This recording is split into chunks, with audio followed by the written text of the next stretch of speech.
सतनाम श्री वाहिगुरु साहिब जी।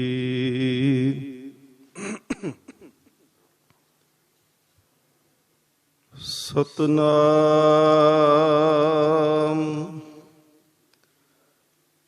धन वाहिगुरु जी।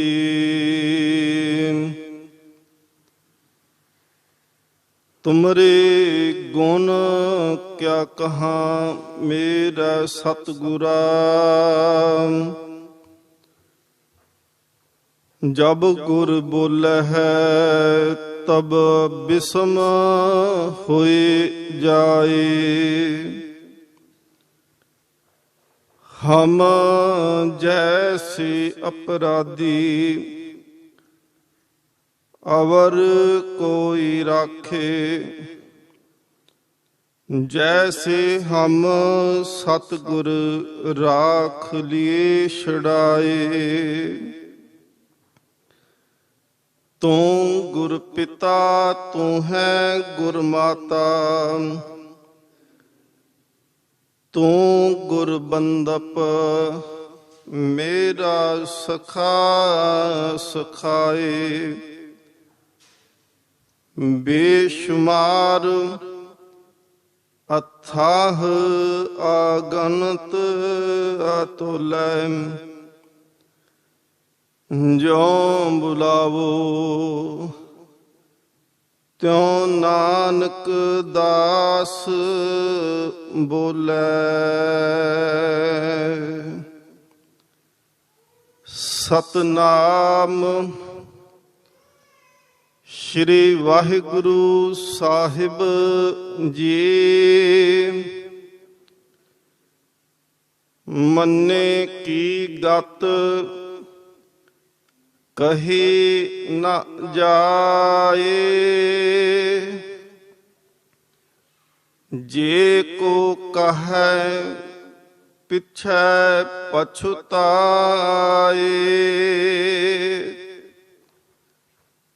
मन्ने की गत कही न जाए, जे को कहे पिछे पछुताए। कागद कलम ना लिखन हार, मन्ने का बह करन विचार। ऐसा नाम निरंजन होए, जे को मन जाने मान कोय। ऐसा नाम निरंजन होए, जे को मन जाने मान कोय।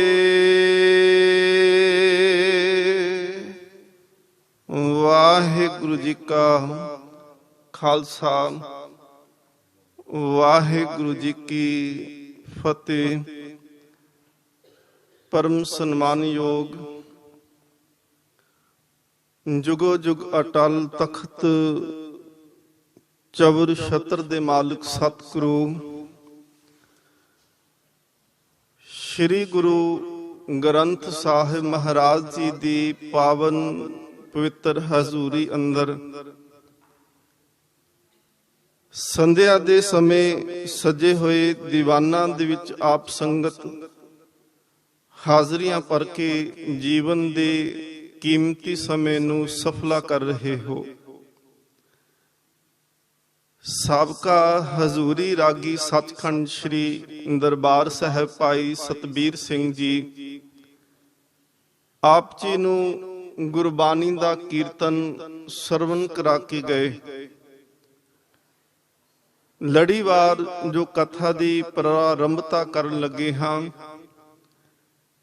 ਧੰਨ ਗੁਰੂ ਨਾਨਕ ਦੇਵ ਮਹਾਰਾਜ ਜੀ ਦੀ ਉਚਾਰਨ ਕੀਤੀ ਬਾਣੀ ਜਪਜੀ ਸਾਹਿਬ ਜੀ,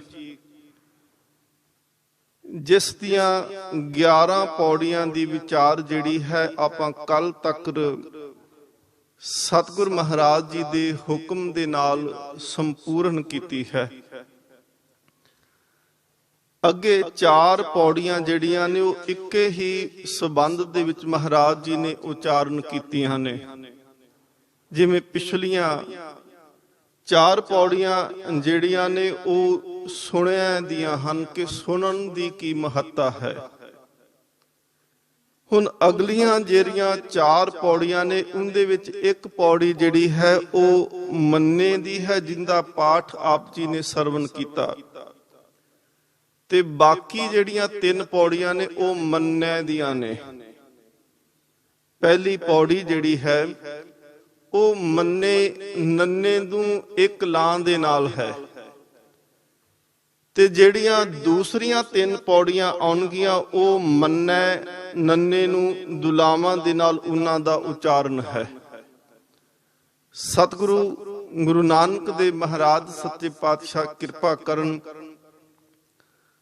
ਗੁਰਮਤ ਵਿਚਾਰ ਦੀ ਆਪਾਂ ਸਾਂਝ ਕਰ ਸਕੀਏ। ਆਪ ਸੰਗਤ ਅਸੀਸ ਬਖਸ਼ੋ। ਧੰਨ ਗੁਰੂ ਨਾਨਕ ਦੇਵ ਮਹਾਰਾਜ ਪਾਤਸ਼ਾਹ ਆਪ ਵਿੱਚ ਵਰਤ ਕੇ ਆਪਣੀ ਬਾਣੀ ਦੇ ਅਰਥ ਆਪ ਕਰਾ ਲੈਣ।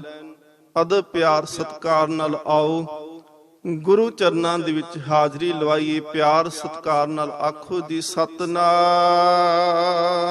ਸ਼੍ਰੀ ਵਾਹਿਗੁਰੂ ਜੀ। ਸਾਰੇ ਕਰੋ ਜੀ ਕਿਰਪਾ, ਆਖੋ ਜੀ ਸਤਿਨਾਮ ਸ਼੍ਰੀ ਵਾਹਿਗੁਰੂ ਜੀ। ਧੰਨ ਗੁਰੂ ਨਾਨਕ ਦੇਵ ਸੱਚੇ ਪਾਤਸ਼ਾਹ ਮਹਾਰਾਜ ਸ੍ਰੀ ਰਾਗ ਦੇ ਅੰਦਰ ਮਹਾਰਾਜ ਇੱਕ ਸ਼ਬਦ ਉਚਾਰਨ ਕਰਦੇ ਨੇ ਜਿੰਦਾ ਸੰਬੰਧ ਅੱਜ ਤੇ ਕੱਲ ਦੀਆਂ ਪੌੜੀਆਂ ਨਾਲ ਹੈ। ਗੁਰੂ ਨਾਨਕ ਦੇਵ ਮਹਾਰਾਜ ਆਰੰਭਤਾ ਕਰਦੇ ਨੇ, ਸਭ ਰਸ ਮਿੱਠੇ ਮੰਨਿਆ ਸੁਣਿਆ ਸਾਲੂਨੇ। ਧੰਨ ਗੁਰੂ ਨਾਨਕ ਦੇਵ ਮਹਾਰਾਜ ਕਹਿੰਦੇ ਨੇ ਜਿਨੇ ਮੰਨ ਲਿਆ ਹੈ ਉਹਦਾ ਭਾਵ ਹੈ ਕਿ ਉਹਨੂੰ ਮਿੱਠੇ ਰਸ ਦੀ ਪ੍ਰਾਪਤੀ ਹੋਈ, ਤੇ ਜਿਨੇ ਸੁਣਿਆ ਸਭ ਰਸ ਮਿੱਠੇ ਮੰਨਿਆ ਸੁਣਿਆ ਸਾਲੂਨੇ। ਸਾਲੂਨਾ ਪਹਿਲਾਂ ਸਬਜੀ ਦੇ ਵਾਸਤੇ ਸਲੂਨਾ ਸ਼ਬਦ ਵਰਤਿਆ ਕਰਦੇ ਸੀ, ਤੇ ਸਤਿਗੁਰ ਮਹਾਰਾਜ ਕਹਿੰਦੇ ਨੇ ਸੁਣਿਆ ਸਾਲੂਨੇ। ਸੁਣਨਾ ਜਿਹੜਾ ਹੈ ਉਹ ਸਲੂਨਾ ਰਸ, ਤੇ ਜੇਕਰ ਸੁਣ ਕੇ ਮੰਨ ਲਿਆ ਉਹ ਹੈ ਮਿੱਠ ਰਸ। ਸਤਿਗੁਰ ਮਹਾਰਾਜ ਕਹਿੰਦੇ ਨੇ ਖੱਟ ਤੁਰਸੀ ਮੁਖ ਬੋਲਣਾ ਮਾਰਨ ਨਾਦ ਕੀਏ। ਸਤਿਗੁਰ ਮਹਾਰਾਜ ਪਾਤਸ਼ਾਹ ਕਹਿੰਦੇ ਨੇ ਖੱਟ ਤੁਰਸੀ ਮੁਖ ਬੋਲਣਾ, ਜਦੋਂ ਸੁਣਿਆ ਸੁਣਨ ਤੋਂ ਬਾਅਦ ਵਿੱਚ ਮੰਨਿਆ ਤੇ ਮੰਨਣ ਤੋਂ ਬਾਅਦ ਵਿੱਚ ਉਹਨੂੰ ਬੋਲਿਆ ਗਿਆ, ਇਹ ਹੈ ਖੱਟ ਤੁਰਸੀ ਮੁਖ ਬੋਲਣਾ। ਇਹ ਖੱਟ 6 ਤਰ੍ਹਾਂ ਦੇ ਰਸ ਪੈਦਾ ਉਹਦੇ ਵਿੱਚੋਂ ਹੋਏ। ਤੇ ਮਾਰਨ ਨਾਦ ਕੀਏ, ਮਾਰਨ ਦੇ ਅਰਥ ਹੁੰਦੇ ਨੇ ਮਸਾਲੇ ਪਾਉਣੇ। ਜਦੋਂ ਕੋਈ ਸਬਜ਼ੀ ਬਣਾਉਣੀ ਉਹਦੇ ਵਿੱਚ ਮਸਾਲੇ ਪਾਏ ਜਾਣੇ। ਸੱਚੇ ਪਾਤਸ਼ਾਹ ਮਹਾਰਾਜ ਕਹਿੰਦੇ ਨੇ ਕਿ ਜਿਹੜਾ ਨਾਮ ਨੂੰ ਸੁਣਦਾ ਪਿਆ ਹੈ ਉਹ ਸਲੂਨਾ ਰਸ ਉਹਨੂੰ ਪ੍ਰਾਪਤ ਹੋਇਆ। ਸੁਣਨ ਤੋਂ ਬਾਅਦ ਉਹਨੂੰ ਮੰਨਿਆ, ਉਹਨੂੰ ਮਿੱਠ ਰਸ ਪ੍ਰਾਪਤ ਹੋਇਆ। ਇੱਕ ਵਿਦਵਾਨ ਸੱਜਣੇ ਆਖਦੇ ਸੀ, ਕਹਿੰਦੇ ਸਭ ਤੋਂ ਪਹਿਲਾਂ ਸੁਣਨਾ, ਫਿਰ ਮੰਨਣਾ, ਤੇ ਫਿਰ ਨਿਧਿਆਸਨ ਕਰਨਾ। ਨਿਧਿਆਸਨ ਉਹਦੇ ਤੇ ਅਮਲ ਕਰਨਾ, ਉਹਨੂੰ ਚੰਗੀ ਤਰ੍ਹਾਂ ਰਿੜਕਣਾ, ਉਹਦੇ ਅਨੁਸਾਰ ਚੱਲਣਾ, ਜੋ ਕਿਹਾ ਗਿਆ ਉਹਨੂੰ ਮੰਨ ਲਿਆ। ਹੁਣ ਇਹ ਜਿਹੜੀਆਂ 4 ਪੌੜੀਆਂ ਅਸੀਂ ਅੱਜ ਵਿਚਾਰਨੀਆਂ ਨੇ, ਇਹਦੇ ਵਿੱਚ ਮਹਾਰਾਜ ਇੱਕ ਪੌੜੀ ਜਿਹੜੀ ਪਹਿਲੀ ਹੈ ਉਹਦੇ ਵਿੱਚ ਮਹਾਰਾਜ ਉਹਨਾਂ ਦੀ ਅਵਸਥਾ ਦੱਸਦੇ ਪਏ ਨੇ ਜਿਨ੍ਹਾਂ ਨੇ ਮੰਨ ਲਿਆ ਹੈ, ਜਿਹੜੇ ਇਸ ਉੱਤੇ ਤੁਰ ਚੁੱਕੇ ਨੇ, ਜਿਨ੍ਹਾਂ ਨੂੰ ਪ੍ਰਾਪਤੀ ਹੋ ਚੁੱਕੀ ਹੈ। ਤੇ ਅਗਲੀਆਂ ਜਿਹੜੀਆਂ ਪੌੜੀਆਂ ਨੇ ਉਹਦੇ ਵਿੱਚ ਧੰਨ ਗੁਰੂ ਨਾਨਕ ਦੇਵ ਮਹਾਰਾਜ ਪਾਤਸ਼ਾਹ ਕਹਿੰਦੇ ਨੇ ਮੰਨੈ, ਜਿਹੜਾ ਮੰਨ ਲਏਗਾ। ਇੱਕ ਹੈ ਕਿ ਮੰਨ ਲਿਆ ਤੇ ਦੂਸਰੇ ਉਹ ਜਿਨ੍ਹਾਂ ਨੇ ਅਜੇ ਮੰਨਣਾ ਹੈ। ਦੋਨੋਂ ਤਰ੍ਹਾਂ ਦੀਆਂ ਸਤਿਗੁਰੂ ਮਹਾਰਾਜ ਨੇ ਅੱਜ ਦੋਨੋਂ ਤਰ੍ਹਾਂ ਦੇ ਸਰੋਤਿਆਂ ਵਾਸਤੇ ਜਾਂ ਦੋ ਤਰ੍ਹਾਂ ਦੇ ਜਗਿਆਸੂਆਂ ਦੀ ਗੱਲ ਕੀਤੀ। ਇੱਕ ਅਜੇ ਮੰਨਣਾ ਚਾਹੁੰਦਾ ਹੈ ਕਿ ਆਇਆ ਹੈ ਗੁਰੂ ਕੀ ਹਜ਼ੂਰੀ ਵਿੱਚ ਕਿ ਮੈਂ ਮੰਨ ਲਵਾਂ। ਦੂਸਰੇ ਉਹ ਨੇ ਜਿਨ੍ਹਾਂ ਨੇ ਮੰਨਿਆ ਤੇ ਜਿਨ੍ਹਾਂ ਨੂੰ ਧਰਮ ਦੇ ਅੰਦਰ ਉੱਚੀ ਥਾਂ ਪ੍ਰਾਪਤ ਹੋਈ। ਆਓ ਸਤਿਗੁਰੂ ਮਹਾਰਾਜ ਜੀ ਦੀ ਬਾਣੀ ਵਿੱਚੋਂ ਦਰਸ਼ਨ ਕਰੀਏ ਕਿ ਸੱਚੇ ਪਾਤਸ਼ਾਹ ਮਹਾਰਾਜ ਜਿਹਨੂੰ ਤੁਸੀਂ ਕਹਿੰਦੇ ਹੋ ਮੰਨੇ ਕੀ ਗਤ ਕਹੀ ਨਾ ਜਾਏ। ਹੁਣ ਮੰਨੇ ਕੀ ਗਤ, ਗਤ ਦੇ ਅਰਥ ਹੁੰਦੇ ਨੇ ਉਹਦੀ ਗਤੀ, ਉਹਦੀ ਅਵਸਥਾ, ਉਹਦਾ ਮਨ ਦਾ ਟਿਕਾ ਜਿਹੜਾ ਹੈ। ਬਹੁਤ ਸਾਰੇ ਮਹਾਂਪੁਰਖ ਸੰਸਾਰ ਦੇ ਵਿੱਚ ਹੋਏ ਨੇ ਤੇ ਉਹਨਾਂ ਦਾ ਜੀਵਨ ਜਿਹੜਾ ਹੈ ਉਹ ਵੀ ਬਹੁਤ ਸਾਰੇ ਵਿਦਵਾਨਾਂ ਨੇ ਲਿਖਿਆ। ਬਹੁਤ ਸਾਰੇ ਮਹਾਂਪੁਰਖ ਹੋਏ ਜਿਨ੍ਹਾਂ ਨੇ ਨਾਮ ਜਪਿਆ, ਜਿਨ੍ਹਾਂ ਨੇ ਮੰਨੇ ਦੀ ਅਵਸਥਾ ਪ੍ਰਾਪਤ ਕੀਤੀ, ਤੇ ਬੜੇ ਰਾਈਟਰ ਹੋਏ ਜਿਨ੍ਹਾਂ ਨੇ ਨਾਮ, ਉਹਨਾਂ ਦੇ ਨਾਮ ਦੇ ਉੱਤੇ ਕਿਤਾਬਾਂ ਲਿਖ ਦਿੱਤੀਆਂ ਕਿ ਮਹਾਂਪੁਰਖਾਂ ਦਾ ਕੈਸਾ ਜੀਵਨ ਸੀ, ਉਹਨਾਂ ਨੇ ਕੀ ਕੀ ਕੀਤਾ, ਉਹ ਕਿੱਥੇ ਕਿੱਥੇ ਗਏ, ਕਿੰਨੇ ਕੁ ਉਹਨਾਂ ਦੇ ਉਪਾਸ਼ਕ ਬਣੇ, ਉਹਨਾਂ ਨੇ ਜੀਵਨ ਦੀ ਵਿੱਚ ਪ੍ਰਾਪਤੀਆਂ ਕੀ ਕੀ ਕੀਤੀਆਂ। ਇਹੀ ਹੁੰਦਾ ਨਾ ਜਦੋਂ ਕੋਈ ਲਿਖਦਾ ਹੈ ਤਾਂ। ਪਰ ਸੱਚੇ ਪਾਤਸ਼ਾਹ ਮਹਾਰਾਜ ਕਹਿੰਦੇ ਨੇ ਕਿ ਹਕੀਕਤ ਇਹ ਹੈ ਕਿ ਜਿਹੜਾ ਪਰਮਾਤਮਾ ਨੂੰ ਜਿੰਨੇ ਪ੍ਰਾਪਤ ਕਰ ਲਿਆ, ਮੰਨੇ ਦੀ ਅਵਸਥਾ ਤੇ ਜਿਹੜਾ ਪਹੁੰਚ ਗਿਆ ਹੈ, ਉਹਦੇ ਗਤੀ ਜਿਹੜੀ ਹੈ, ਉਹਦੀ ਅੰਦਰਲੀ ਅਵਸਥਾ ਕਾਗਜ਼ ਦੇ ਨਾਲ ਨਹੀਂ ਲਿਖੀ ਜਾ ਸਕਦੀ। ਜਿਵੇਂ ਪਰਮਾਤਮਾ ਜਿਹੜਾ ਹੈ ਨਾ ਜੀ, ਇੰਨਾ ਵਿਸ਼ਾਲ ਹੈ ਕਿ ਜੇਕਰ ਉਹਦੀ ਵਡਿਆਈ ਲਿਖਣ ਲੱਗ ਪਈਏ ਤੇ ਬਾਣੀ ਇਹ ਗੱਲ ਆਖਦੀ ਹੈ ਕਿ ਸਾਤ ਸਮੁੰਦੇ ਮਸ ਕਰੋ ਕਲਮ ਕਰੋ ਬਨਰਾਏ।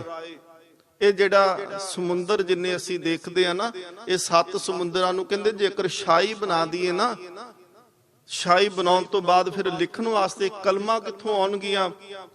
ਕਹਿੰਦੇ ਨੇ ਕਿ ਕਲਮ ਕਰੋ ਬਨਰਾਏ। ਇਹ ਜਿੰਨੀ ਬਨਸਪਤੀ ਹੈ ਨਾ, ਜਿੰਨੇ ਪੇੜ ਪੌਦੇ ਉੱਗੇ ਹੋਏ ਨੇ, ਇਹ ਸਾਰਿਆਂ ਦੀਆਂ ਕਲਮਾਂ ਬਣਾ ਲਈਆਂ ਜਾਣ।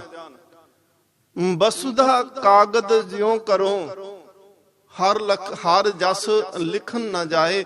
ਤੇ ਕਹਿੰਦੇ ਜੇਕਰ ਸਾਰੀ ਧਰਤੀ ਨੂੰ ਕਾਗਜ਼ ਬਣਾਵਾਂ, ਸਾਰੀ ਸਮੁੰਦਰ ਦੀ ਸ਼ਾਹੀ, ਪਾਣੀ ਨੂੰ ਸ਼ਾਹੀ ਬਣਾ ਲਵਾਂ, ਸਾਰੀ ਬਨਸਪਤੀ ਨੂੰ ਕਲਮਾਂ ਲਿਖਣ ਵਾਸਤੇ ਬਣਾ ਲਵਾਂ, ਪਰ ਕਹਿੰਦੇ ਨੇ ਕਿ ਜਸ ਪਰਮਾਤਮਾ ਦਾ ਲਿਖਦਿਆਂ ਲਿਖਦਿਆਂ ਉਹ ਸਮੁੰਦਰ ਦੀ ਸ਼ਾਹੀ ਵੀ ਮੁੱਕ ਜਾਏਗੀ, ਉਹ ਕਲਮਾਂ ਵੀ ਖਤਮ ਹੋ ਜਾਣਗੀਆਂ। ਇਹ ਧਰਤੀ ਨੂੰ ਕਾਗਜ਼ ਦੇ ਵਾਂਗੂ ਵਰਤੇਗਾ, ਇਹ ਕਾਗਜ਼ ਵੀ ਖਤਮ ਹੋ ਜਾਏਗਾ, ਪਰ ਹਰ ਜਸ ਲਿਖਣ ਨਾ ਜਾਏ। ਇੱਥੇ ਅੱਜ ਸਤਿਗੁਰੂ ਸੱਚੇ ਪਾਤਸ਼ਾਹ ਗੁਰੂ ਨਾਨਕ ਦੇਵ ਮਹਾਰਾਜ ਕਹਿੰਦੇ ਨੇ ਮੰਨੇ ਕੀ ਗਤ ਕਹੀ ਨਾ ਜਾਏ। ਉਹਦੀ ਮਹਿਮਾ, ਉਹਦੀ ਵਡਿਆਈ ਜਿਹੜੀ ਹੈ ਉਹ ਕਈ ਬਿਆਨ ਨਹੀਂ ਕੀਤੀ ਜਾ ਸਕਦੀ। ਇੱਕ ਵਿਦਵਾਨ ਨੇ ਬੜਾ ਸੋਹਣਾ ਲਿਖਿਆ, ਕਹਿਣ ਲੱਗੇ ਜਦੋਂ ਧੰਨ ਗੁਰੂ ਤੇਗ ਬਹਾਦਰ ਸੱਚੇ ਪਾਤਸ਼ਾਹ ਮਹਾਰਾਜ ਹਿੰਦ ਦੀ ਚਾਦਰ ਬਣ ਕੇ ਠੀਕਰ ਫੋਰ ਦਲੀਸ ਸਿਰ ਪ੍ਰਭਪੁਰ ਕੀਆ ਪਿਆਨ, ਤੇਗ ਬਹਾਦਰ ਸੀ ਕਿਰਿਆ ਕਰੀ ਨਾ ਕਿਨਹੂ ਆਨ। ਧੰਨ ਗੁਰੂ ਤੇਗ ਬਹਾਦਰ ਮਹਾਰਾਜ ਦਿੱਲੀ ਦੇ ਸਿਰ ਤੇ ਸਿਰ ਦਾ ਠੀਕਰਾ ਫੋੜਨ ਵਾਸਤੇ ਗਏ ਤੇ ਸੱਚੇ ਪਾਤਸ਼ਾਹ ਗੁਰੂ ਤੇਗ ਬਹਾਦਰ ਮਹਾਰਾਜ ਜੀ ਤੋਂ ਪਹਿਲਾਂ 3 ਸਿੱਖਾਂ ਨੂੰ ਸ਼ਹੀਦ ਕੀਤਾ ਗਿਆ। ਸਭ ਤੋਂ ਪਹਿਲਾਂ ਭਾਈ ਮਤੀ ਦਾਸ ਨੂੰ ਸ਼ਹੀਦ ਕੀਤਾ ਜਾਂਦਾ। ਮੰਨੇ ਕੀ ਗਤ ਕਹੀ ਨਾ ਜਾਏ। ਕਹਿੰਦੇ ਜਦੋਂ ਜਲਾਦ ਜਿਹੜੇ ਸਨ ਨਾ, ਜਲਾਦਾਂ ਨੇ ਭਾਈ ਮਤੀ ਦਾਸ ਨੂੰ 2 ਫੱਟਿਆਂ ਦੇ ਵਿੱਚ ਬਿਲਕੁਲ ਐਵੇਂ ਪੀੜ ਦਿੱਤਾ ਕਿ ਇਥੋਂ ਹਿੱਲ ਨਾ ਸਕਣ, ਆਸੇ ਪਾਸੇ ਨਾ ਹੋ ਸਕਣ। ਕਾਜੀ ਅਬਦੁਲ ਜਿਹੜਾ ਹੈ ਉਹ ਬਾਰ-ਬਾਰ ਕਹਿੰਦਾ ਹੈ ਕਿ ਮੁਸਲਮਾਨ ਬਣ ਜਾਓ, ਤੇਰੀ ਜ਼ਿੰਦਗੀ ਬਚ ਸਕਦੀ, ਨਹੀਂ ਤੇ ਆਰੇ ਦੇ ਨਾਲ ਜਿਵੇਂ ਲੱਕੜ ਨੂੰ ਚੀਰਿਆ ਜਾਂਦਾ ਹੈ, ਇਵੇਂ ਤੇਰੇ ਸਰੀਰ ਦੇ 2 ਟੋਟੇ ਕੀਤੇ ਜਾਣਗੇ, ਨਹੀਂ ਤੇ ਜੀਵਨ 'ਚ ਸੁੱਖ ਬਹੁਤ ਨੇ, ਤੂੰ ਜਿਉਂਦਾ ਰਹੇਗਾ ਤੇ ਸੁੱਖ ਲੈ ਸਕਦਾ ਹੈ। ਭਾਈ ਮਤੀ ਦਾਸ ਜੀ ਆਖਦੇ ਨੇ, ਕਹਿਣ ਲੱਗੇ ਭਲਿਆ ਮੈਂ ਜ਼ਿੰਦਗੀ 'ਚ ਸੁੱਖ ਬੜੇ ਦੇਖੇ ਨੇ, ਗੁਰੂ ਨਾਨਕ ਦੇ ਘਰ ਦੇ ਵਿੱਚ ਬਹੁਤ ਸੁੱਖ ਮਿਲਿਆ। ਹਾਲਾਂ ਭਾਈ ਮਤੀ ਦਾਸ ਜਿਹੜੇ ਸਨ ਉਹ ਦੀਵਾਨੇ ਖਾਸ ਸਨ, ਉਹ ਦੀਵਾਨ ਦੀ ਉਪਾਧੀ ਉਹਨਾਂ ਨੂੰ ਦਿੱਤੀ ਹੋਈ ਸੀ। ਕਹਿੰਦੇ ਗੁਰੂ ਨਾਨਕ ਨੇ ਸੁੱਖ ਬਹੁਤ ਦਿੱਤਾ ਹੈ, ਪਰ ਅੱਜ ਤੱਕ ਜਿਹੜਾ ਹੈ ਨਾ, ਮੈਂ ਆਰੇ ਦਾ ਸੁੱਖ ਨਹੀਂ ਵੇਖਿਆ ਕਿ ਆਰਾ ਜਦੋਂ ਚੱਲਦਾ ਹੈ ਤੇ ਕਿਵੇਂ ਮਹਿਸੂਸ ਹੁੰਦਾ ਹੈ। ਜਲਾਦਾਂ ਨੂੰ ਕਿਹਾ, ਕਹਿੰਦੇ ਇੱਕ ਵਾਰੀ ਆਰੇ ਦਾ ਜਿਹੜਾ ਨਾ ਉਹ ਚੀਰ ਪਾਇਓ, ਥੋੜਾ ਜਿਹਾ ਆਰਾ ਸਿਰ ਦੇ ਉੱਤੇ ਰੱਖ ਕੇ ਚਲਾਓ, ਮੈਂ ਦੇਖਣਾ ਚਾਹੁੰਦਾ ਹੈ ਕਿ ਆਰੇ ਦੀ ਸਵਾਦ ਕੀ ਹੈ, ਤੇ ਸੁੱਖਾਂ ਦਾ ਸਵਾਦ ਤੇ ਚਲੋ ਦੇਖ ਲਿਆ ਹੈ। ਉਹ ਕਹਿੰਦੇ ਜਦੋਂ ਆਰਾ ਭਾਈ ਮਤੀ ਦਾਸ ਦੇ ਸੀਸ ਦੇ ਉੱਤੇ ਰੱਖਿਆ। ਤੇ ਦੇਖੋ ਅੱਜ ਵਾਂਗੂ ਨਹੀਂ, ਉੱਥੇ ਬਹੁਤ ਹਜੂਮ ਦਿੱਲੀ ਦੇ ਵਿੱਚ ਇਕੱਠਾ ਸੀ। ਬਹੁਤ ਲੋਕ ਜਿਹੜੇ ਸਨ ਉਹ ਚਾਂਦਨੀ ਚੌਂਕ 'ਚ ਇਕੱਠੇ ਹੋ ਕੇ ਖਲੋਤੇ ਸੀ। ਉਹ ਦੇਖਣਾ ਚਾਹੁੰਦੇ ਸੀ ਕਿ ਅੱਜ ਜ਼ੁਲਮ ਦੀ ਇੰਤਹਾ ਹੋਣ ਲੱਗੀ ਏ, ਕਿਸੇ ਦੇ ਸਿਰ ਦੇ ਉੱਤੇ ਅੱਜ ਆਰਾ ਰੱਖਿਆ ਜਾਣਾ ਹੈ ਤੇ ਉਸ ਆਰੇ ਨੇ ਸਰੀਰ ਨੂੰ ਚੀਰ ਦੇਣਾ। ਦੇਖੋ ਆਰਾ ਚੱਲਦਾ ਏ, ਸਰੀਰ ਦੋ ਫਾੜ ਹੁੰਦਾ ਹੈ ਕਿ ਬੰਦਾ ਬਾਰ-ਬਾਰ ਚੀਕਾਂ ਮਾਰ ਕੇ ਆਖਦਾ ਹੈ ਕਿ ਮੈਨੂੰ ਬਚਾ ਲਓ, ਮੈਂ ਮਰਨਾ ਨਹੀਂ ਚਾਹੁੰਦਾ, ਜਿਉਣਾ ਚਾਹੁੰਦਾ ਹੈ। ਲੋਕ ਤਮਾਸ਼ਬੀਨ ਇਕੱਠੇ ਸੀ ਤੇ ਭਾਈ ਮਤੀ ਦਾਸ ਜਿਹੜੇ ਸਨ ਉਹਨਾਂ ਦੇ ਸੀਸ ਉੱਤੇ ਆਰਾ ਰੱਖਿਆ ਗਿਆ ਹੈ। ਆਰਾ ਜਦੋਂ ਜਲਾਦਾਂ ਨੇ ਥੋੜਾ ਜਿਹਾ ਚਲਾਇਆ, ਖੂਨ ਦੀ ਧਾਰ ਜਿਹੜੀ ਸੀ ਉਹ ਸਿਰ ਤੋਂ ਨਿਕਲੀ ਤੇ ਚਿਹਰੇ ਤੱਕ ਜਿਹੜੇ ਸੀ, ਦਾੜੇ ਨੂੰ ਹੁੰਦਿਆਂ ਹੋਇਆ ਸਰੀਰ ਤੱਕ ਜਿਹੜੀ ਉਹ ਵਾਕੇ ਗਈ। ਭਾਈ ਮਤੀ ਦਾਸ ਕਹਿੰਦੇ ਨੇ ਕਿ ਦੇਖੋ ਹੁਣ ਆਰਾ ਰੋਕਿਓ ਨਾ। ਕਹਿੰਦੇ ਕਿਉਂ? ਕਹਿੰਦੇ ਜਿਹੜਾ ਆਨੰਦ ਆਰੇ ਦੇ ਥੱਲੇ ਆ ਉਹ ਸੁੱਖ ਦੀਆਂ ਸੇਜਾਂ ਦੇ ਵਿੱਚ ਨਹੀਂ ਮਿਲਦਾ। ਆਰੇ ਦੇ ਥੱਲੇ ਆਨੰਦ ਆ। ਇੱਕ ਹੋਰ ਗੱਲ ਉਹਨਾਂ ਨੇ ਆਖੀ, ਉੱਥੇ ਕਹਿਣ ਲੱਗੇ ਆਰੇ ਦਾ ਚੀਰ ਜਿਹੜਾ ਹੈ ਨਾ, ਇਹਨੂੰ ਸਿੱਧਾ ਪਾਇਓ। ਕਹਿੰਦੇ ਕਿਉਂ? ਤੇਰੇ ਤੇ ਸਰੀਰ ਹੀ ਕੱਟਣਾ ਹੈ ਨਾ। ਉਹ ਕਹਿੰਦੇ ਨੇ ਸਿੱਧਾ ਚੀਰ ਪਾਓਗੇ ਨਾ, ਮੇਰੇ ਗੁਰੂ ਆ ਕੇ ਕੱਲ ਨੂੰ ਦੇਖੇਗਾ ਤੇ ਜੇਕਰ ਚੀਰ ਟੇਢਾ ਪਾਇਆ, ਮੇਰਾ ਗੁਰੂ ਜਾਂ ਸਿੱਖ ਨਾ ਸੋਚਣ ਕਿਤੇ ਮਤੀ ਦਾਸ ਨੂੰ ਦਰਦ ਹੋਇਆ ਤੇ ਉਹ ਹਿੱਲਿਆ ਹੋਏਗਾ, ਘਬਰਾਇਆ ਹੋਏਗਾ, ਤਾਂ ਚੀਰ ਟੇਢਾ ਪਿਆ। ਇਸ ਚੀਰ ਦੇ ਉੱਤੇ ਮੇਰੇ ਕੌਮ ਨੇ ਸ਼ਹੀਦਾਂ ਦੀ ਨੀਂਹ ਖੜੀ ਕਰਨੀ ਆ। ਜਦੋਂ ਭਾਈ ਮਤੀ ਦਾਸ ਉਹ ਆਰਾ ਚੱਲਦਾ ਹੈ ਨਾ, ਤੇ ਉਹਨਾਂ ਨੇ ਨਾਲ ਜਪਜੀ ਸਾਹਿਬ ਦਾ ਪਾਠ ਸ਼ੁਰੂ ਕੀਤਾ। ਜਪਜੀ ਸਾਹਿਬ ਦੀ ਬਹੁਤ ਵੱਡੀ ਮਹਾਨਤਾ ਹੈ, ਇਹਦੀ ਆਪਣੀ ਮਹਾਨਤਾ ਭਾਈ ਗੋਪਾਲੇ ਨੂੰ ਪੁੱਛ ਕੇ ਦੇਖੋ। ਗੁਰੂ ਹਰਗੋਬਿੰਦ ਸੱਚੇ ਪਾਤਸ਼ਾਹ ਮਹਾਰਾਜ ਆਪਣੀ ਗੱਦੀ ਛੱਡਣ ਨੂੰ ਤਿਆਰ ਹੋ ਗਏ ਸੀ। ਭਾਈ ਗੋਪਾਲਾ, ਭਾਈ ਝੰਡਾ ਬਾਡੀ, ਸਤਿਗੁਰੂ ਗੁਰੂ ਨਾਨਕ ਦੇਵ ਮਹਾਰਾਜ ਪਾਤਸ਼ਾਹ ਨੇ ਕਿਰਪਾ ਕੀਤੀ, ਉਹਨੂੰ ਸ਼ਾਹਾਂ ਦਾ ਸ਼ਾਹ ਬਣਾ ਦਿੱਤਾ। ਗੁਰੂ ਅਰਜਨ ਦੇਵ ਮਹਾਰਾਜ ਆਪ ਜਪਜੀ ਸਾਹਿਬ ਦਾ ਪਾਠ ਕਰਦੇ ਨੇ, ਗੁਰੂ ਹਰਗੋਬਿੰਦ ਸਾਹਿਬ ਮਹਾਰਾਜ ਕਰਦੇ ਆ, ਸਿੱਖ ਵੀ ਉਸੇ ਤਰ੍ਹਾਂ ਬਾਣੀ ਪੜ੍ਹਦੇ ਨੇ। ਭਾਈ ਮਤੀ ਦਾਸ ਦੇ ਸਿਰ ਤੇ ਜਦੋਂ ਆਰਾ ਚੱਲਣਾ ਸ਼ੁਰੂ ਹੋਇਆ ਤੇ ਲੋਕ ਕਹਿੰਦੇ ਸੀ ਕਿ ਕਹਿੰਦੇ ਇਹ ਹੁੰਦਾ ਕੀ ਪਿਆ, ਜਰਦਾ ਕਿਵੇਂ ਪਿਆ ਏ? ਤੇ ਕਹਿੰਦੇ ਸੁਭਾਵਕ ਉਸ ਵੇਲੇ ਜਿਹੜੀਆਂ ਪੌੜੀਆਂ ਜਪਜੀ ਸਾਹਿਬ ਦੀਆਂ ਆਵਾਜ਼ ਆਉਂਦੀ ਪਈ ਸੀ ਨਾ, ਉਹਦੇ ਵਿੱਚ ਆਵਾਜ਼ ਆਉਂਦੀ ਸੀ ਕਿ ਮੰਨੇ ਕੀ ਗਤ ਕਹੀ ਨਾ ਜਾਏ। ਉਹ ਕਹਿੰਦੇ ਬਣੇਗਾ ਕੀ ਇੰਦਾ ਜਦੋਂ ਸਰੀਰ ਆਰਾ ਜਿਹੜਾ ਸੀ ਉਹ ਅੱਧਾ ਸਰੀਰ ਨੂੰ ਚੀਰ ਗਿਆ। ਕਹਿੰਦੇ ਇੰਦਾ ਤੇ ਬਸ ਖਤਮ। ਪਰ ਆਵਾਜ਼ ਵਿੱਚੋਂ ਆਉਂਦੀ ਪਈ ਸੀ ਕਿ ਏਤ ਰਾਹੇ ਪਤ ਪਵੜੀਆਂ ਚੜੀਏ ਹੋਏ ਅਖੀਸ। ਤੇ ਜਦੋਂ ਸਰੀਰ ਦੋ ਟੋਟੇ ਹੋ ਕੇ ਡਿੱਗ ਪਿਆ ਤੇ ਕਹਿੰਦੇ ਉਸ ਸਰੀਰ ਦੇ ਵਿੱਚੋਂ ਸ਼ਲੋਕ ਦੀ ਆਵਾਜ਼ ਆਈ ਸੀ, ਪਵਨ ਗੁਰੂ ਪਾਣੀ ਪਿਤਾ ਮਾਤਾ ਤਰਤ ਮਹਾਤਾ।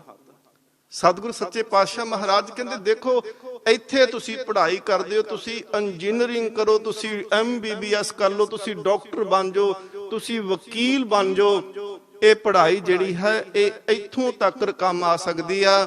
ਪਰ ਗੁਰੂ ਨਾਨਕ ਦੇਵ ਮਹਾਰਾਜ ਪਾਤਸ਼ਾਹ ਜੀ ਦਾ ਜਪਜੀ ਜਿਹੜਾ ਪੜਿਆ ਹੈ ਉਹ ਜਿਉਂਦਿਆਂ ਤੇ ਸੁੱਖ ਦਿੰਦਾ ਏ, ਉਹ ਮਰਨ ਤੋਂ ਬਾਅਦ ਵਿੱਚ ਵੀ ਸਾਥ ਨਹੀਂ ਛੱਡਦਾ, ਉਹ ਪਰਲੋਕ ਤੱਕ ਨਾਲ ਜਾਂਦਾ ਹੈ।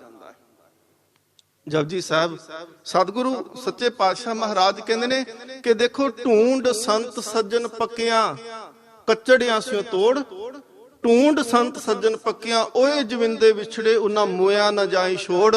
ਕਹਿੰਦੇ ਉਹ ਸੱਜਣ ਬਣਾ ਜਿਹੜੇ ਤੇਰੇ ਨਾਲ ਚੱਲਣ। ਜਿਵੇਂ ਸਤਿਗੁਰੂ ਮਹਾਰਾਜ ਸੱਜਣ ਨੂੰ ਕਿਹਾ ਸੀ ਨਾ ਕਿ ਸੱਜਣ ਸਹੀ ਨਾਲ ਮੈਂ ਚਲਦਿਆਂ ਨਾਲ ਚਲਨ, ਜਿੱਥੇ ਲੇਖਾ ਮੰਗੀਏ ਤਿੱਥੇ ਖੜੇ ਦਿਸਨ।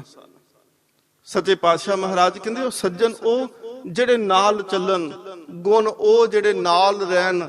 ਸੱਚੇ ਪਾਤਸ਼ਾਹ ਮਹਾਰਾਜ ਕਹਿੰਦੇ ਨੇ ਮੰਨੇ ਕੀ ਗਤ ਕਹੀ ਨਾ ਜਾਏ।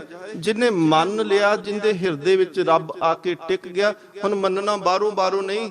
ਕਈ ਵਾਰੀ ਬੰਦਾ ਪੁੱਛਦਾ ਜੀ ਮੈਂ ਕਰਾਂ ਕਿਵੇਂ ਗੁਰਦੁਆਰੇ ਆਵਾਂ, ਕਿਵੇਂ ਨਾਮ ਜਪਾਂ, ਬੜਾ ਕੁਛ ਪੁੱਛਦੇ ਨੇ, ਪਰ ਉਹ ਥੋੜਾ ਜਿਹਾ ਚਿਰ ਮੰਨਦੇ ਨੇ।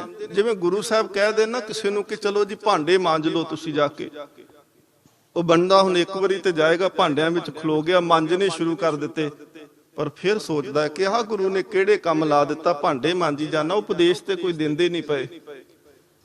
ਅਸਲ ਦੇ ਵਿੱਚ ਮਨ ਨੂੰ ਮਾਰ ਲੈਣਾ।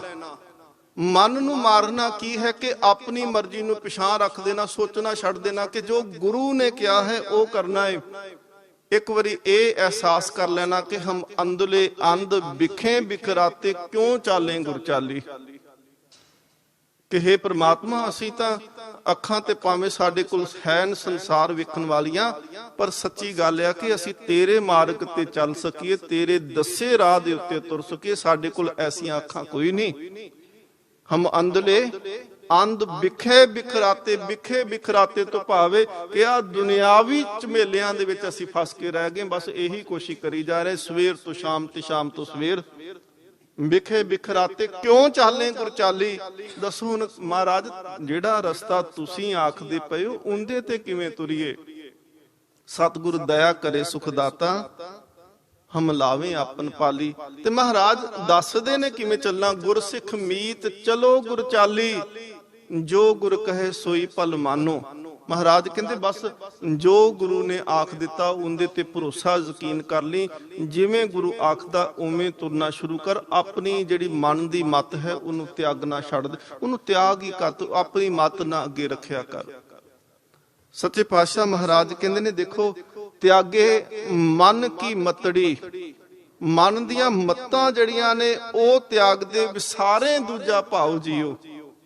ਗੁਣਵੰਤੀ ਸਤਿਗੁਰੂ ਮਹਾਰਾਜ ਜੀ ਦੇ ਸੂਹੀ ਰਾਗ ਦੇ ਵਿੱਚ 3 ਸ਼ਬਦਾਂ ਦਾ ਜਿਹੜਾ ਸੁਮੇਲ ਆ, ਉਹਦੇ ਚ ਕੁਚੱਜੀ, ਸੁਚੱਜੀ ਤੇ ਗੁਣਵੰਤੀ, ਇਹ 3 ਸ਼ਬਦ ਨੇ। ਕੁਚੱਜੀ ਤੇ ਸੁਚੱਜੀ ਗੁਰੂ ਨਾਨਕ ਦੇਵ ਮਹਾਰਾਜ ਜੀ ਦੇ, ਤੇ ਗੁਣਵੰਤੀ ਜਿਹੜਾ ਉਹ ਗੁਰੂ ਅਰਜਨ ਦੇਵ ਮਹਾਰਾਜ ਜੀ ਦਾ। ਤੇ ਗੁਰੂ ਅਰਜਨ ਦੇਵ ਮਹਾਰਾਜ ਕਹਿੰਦੇ ਨੇ, ਮਨ ਕੀ ਤਿਆਗੇ ਮਨ ਕੀ ਮਤੜੀ, ਵਿਸਾਰੇ ਦੂਜਾ ਭਾਉ ਜੀਓ। ਮਨ ਦੀ ਮੱਤ ਨੂੰ ਛੱਡ, ਦੂਜਾ ਭਰਮ ਮਨ ਦੇ ਵਿੱਚੋਂ ਕੱਢ ਦੇ। ਜਿੰਨੀ ਦੇਰ ਤੱਕ ਭਰਮ ਜਿਉਂਦਾ ਹੈ ਉਨੀ ਦੇਰ ਤੱਕ ਧਰਮ ਦੇ ਰਸਤੇ ਤੇ ਨਹੀਂ ਤੁਰਿਆ ਜਾਂਦਾ। ਜਿਹੜੇ ਤੁਰੇ ਸੱਚੇ ਪਾਤਸ਼ਾਹ ਮਹਾਰਾਜ ਕਹਿੰਦੇ ਉਹਨਾਂ ਦੀ ਅਵਸਥਾ ਕਹਿਣ ਤੋਂ ਪਰੇ ਆ। ਆ ਪਿੱਛੇ ਚਲੋ ਜੂਨ ਮਹੀਨੇ ਦੇ ਵਿੱਚ ਪੰਜਾਬ ਬੇਗੋਵਾਲ ਮਹਾਂਪੁਰਖ ਸੰਤ ਬਾਬਾ ਪ੍ਰੇਮ ਸਿੰਘ ਜੀ ਮੁਰਾਲੇ ਵਾਲੇ, ਉਹਨਾਂ ਦੀ ਬਰਸੀ ਮਨਾਈ, ਤੇ ਉੱਥੇ ਦਾਸ ਇਹ ਗੱਲ ਆ ਕੇ ਆਇਆ ਸੀ ਕਿ ਇਹਨਾਂ ਦੇ ਜੀਵਨ ਤੇ ਬਹੁਤ ਕਿਤਾਬਾਂ ਲਿਖੀਆਂ ਗਈਆਂ। ਗਿਆਨੀ ਚੇਤ ਸਿੰਘ ਨੇ ਲਿਖੀ, ਡਾਕਟਰ ਜਸਵੰਤ ਸਿੰਘ ਨੇ ਲਿਖੀ, ਜਸਵੰਤ ਸਿੰਘ ਪਰਵਾਨਾ ਜੀ ਨੇ ਲਿਖੀ, ਹੋਰ ਵੀ ਗੁਰਮੁਖ ਪਿਆਰਿਆਂ ਕਈਆਂ ਨੇ ਲਿਖੀਆਂ। ਪਰ ਇਹ ਸਾਰਾ ਕੁਝ ਲਿਖਣ ਤੋਂ ਬਾਅਦ ਮਤ ਸੋਚੀਏ ਕਿ ਅਸੀਂ ਕਿਸੇ ਬ੍ਰਹਮ ਗਿਆਨੀ ਦੇ ਜੀਵਨ ਨੂੰ ਪੂਰਨ ਤੌਰ ਤੇ ਆਖ ਸਕੇ ਆ। ਅਸੀਂ ਤਾਂ ਕੇਵਲ ਬਾਹਰੀ ਤੌਰ ਤੇ ਦੇਖਦੇ ਆ ਨਾ ਕਿ ਮਹਾਂਪੁਰਖ ਕਿਵੇਂ ਜੀਵਨ ਉਹਨਾਂ ਦਾ ਰਿਹਾ, ਪਰ ਜਿਹੜੀ ਅੰਦਰ ਦੀ ਅਵਸਥਾ ਹੁੰਦੀ ਨਾ, ਕਿਵੇਂ ਮਨ ਘੜਿਆ ਗਿਆ, ਕਿਵੇਂ ਗੁਰੂ ਦਾ ਹੁਕਮ ਮੰਨ ਕੇ ਇਸ ਅਵਸਥਾ ਤੇ ਪਹੁੰਚਿਆ, ਉਹ ਕਹਿਣ ਤੋਂ ਪਰੇ ਆ। ਤੇ ਸਤਿਗੁਰੂ ਮਹਾਰਾਜ ਸੱਚੇ ਪਾਤਸ਼ਾਹ ਉਹ ਬਾਣੀ ਦੇ ਵਿੱਚ ਮਹਾਰਾਜ ਆਖਦੇ ਨੇ, ਕਹਿੰਦੇ ਜਿਹੜਾ ਬ੍ਰਹਮ ਗਿਆਨੀ ਦੀ ਅਵਸਥਾ ਏ, ਮਨ ਸਾਚਾ ਮੁਖ ਸਾਚਾ ਸੋਏ, ਅਵਰ ਨਾ ਪੇਖੇ ਕਿਸ ਬਿਨ ਕੋਏ, ਨਾਨਕ ਇਹ ਲੱਛਣ ਬ੍ਰਹਮ ਗਿਆਨੀ ਹੋਏ। ਇਹ ਮੰਨੇ ਕੀ ਅਵਸਥਾ ਹੈ ਕਿ ਮੰਨੇ ਕੀ ਗਤ ਕਹੀ ਨਾ ਜਾਏ।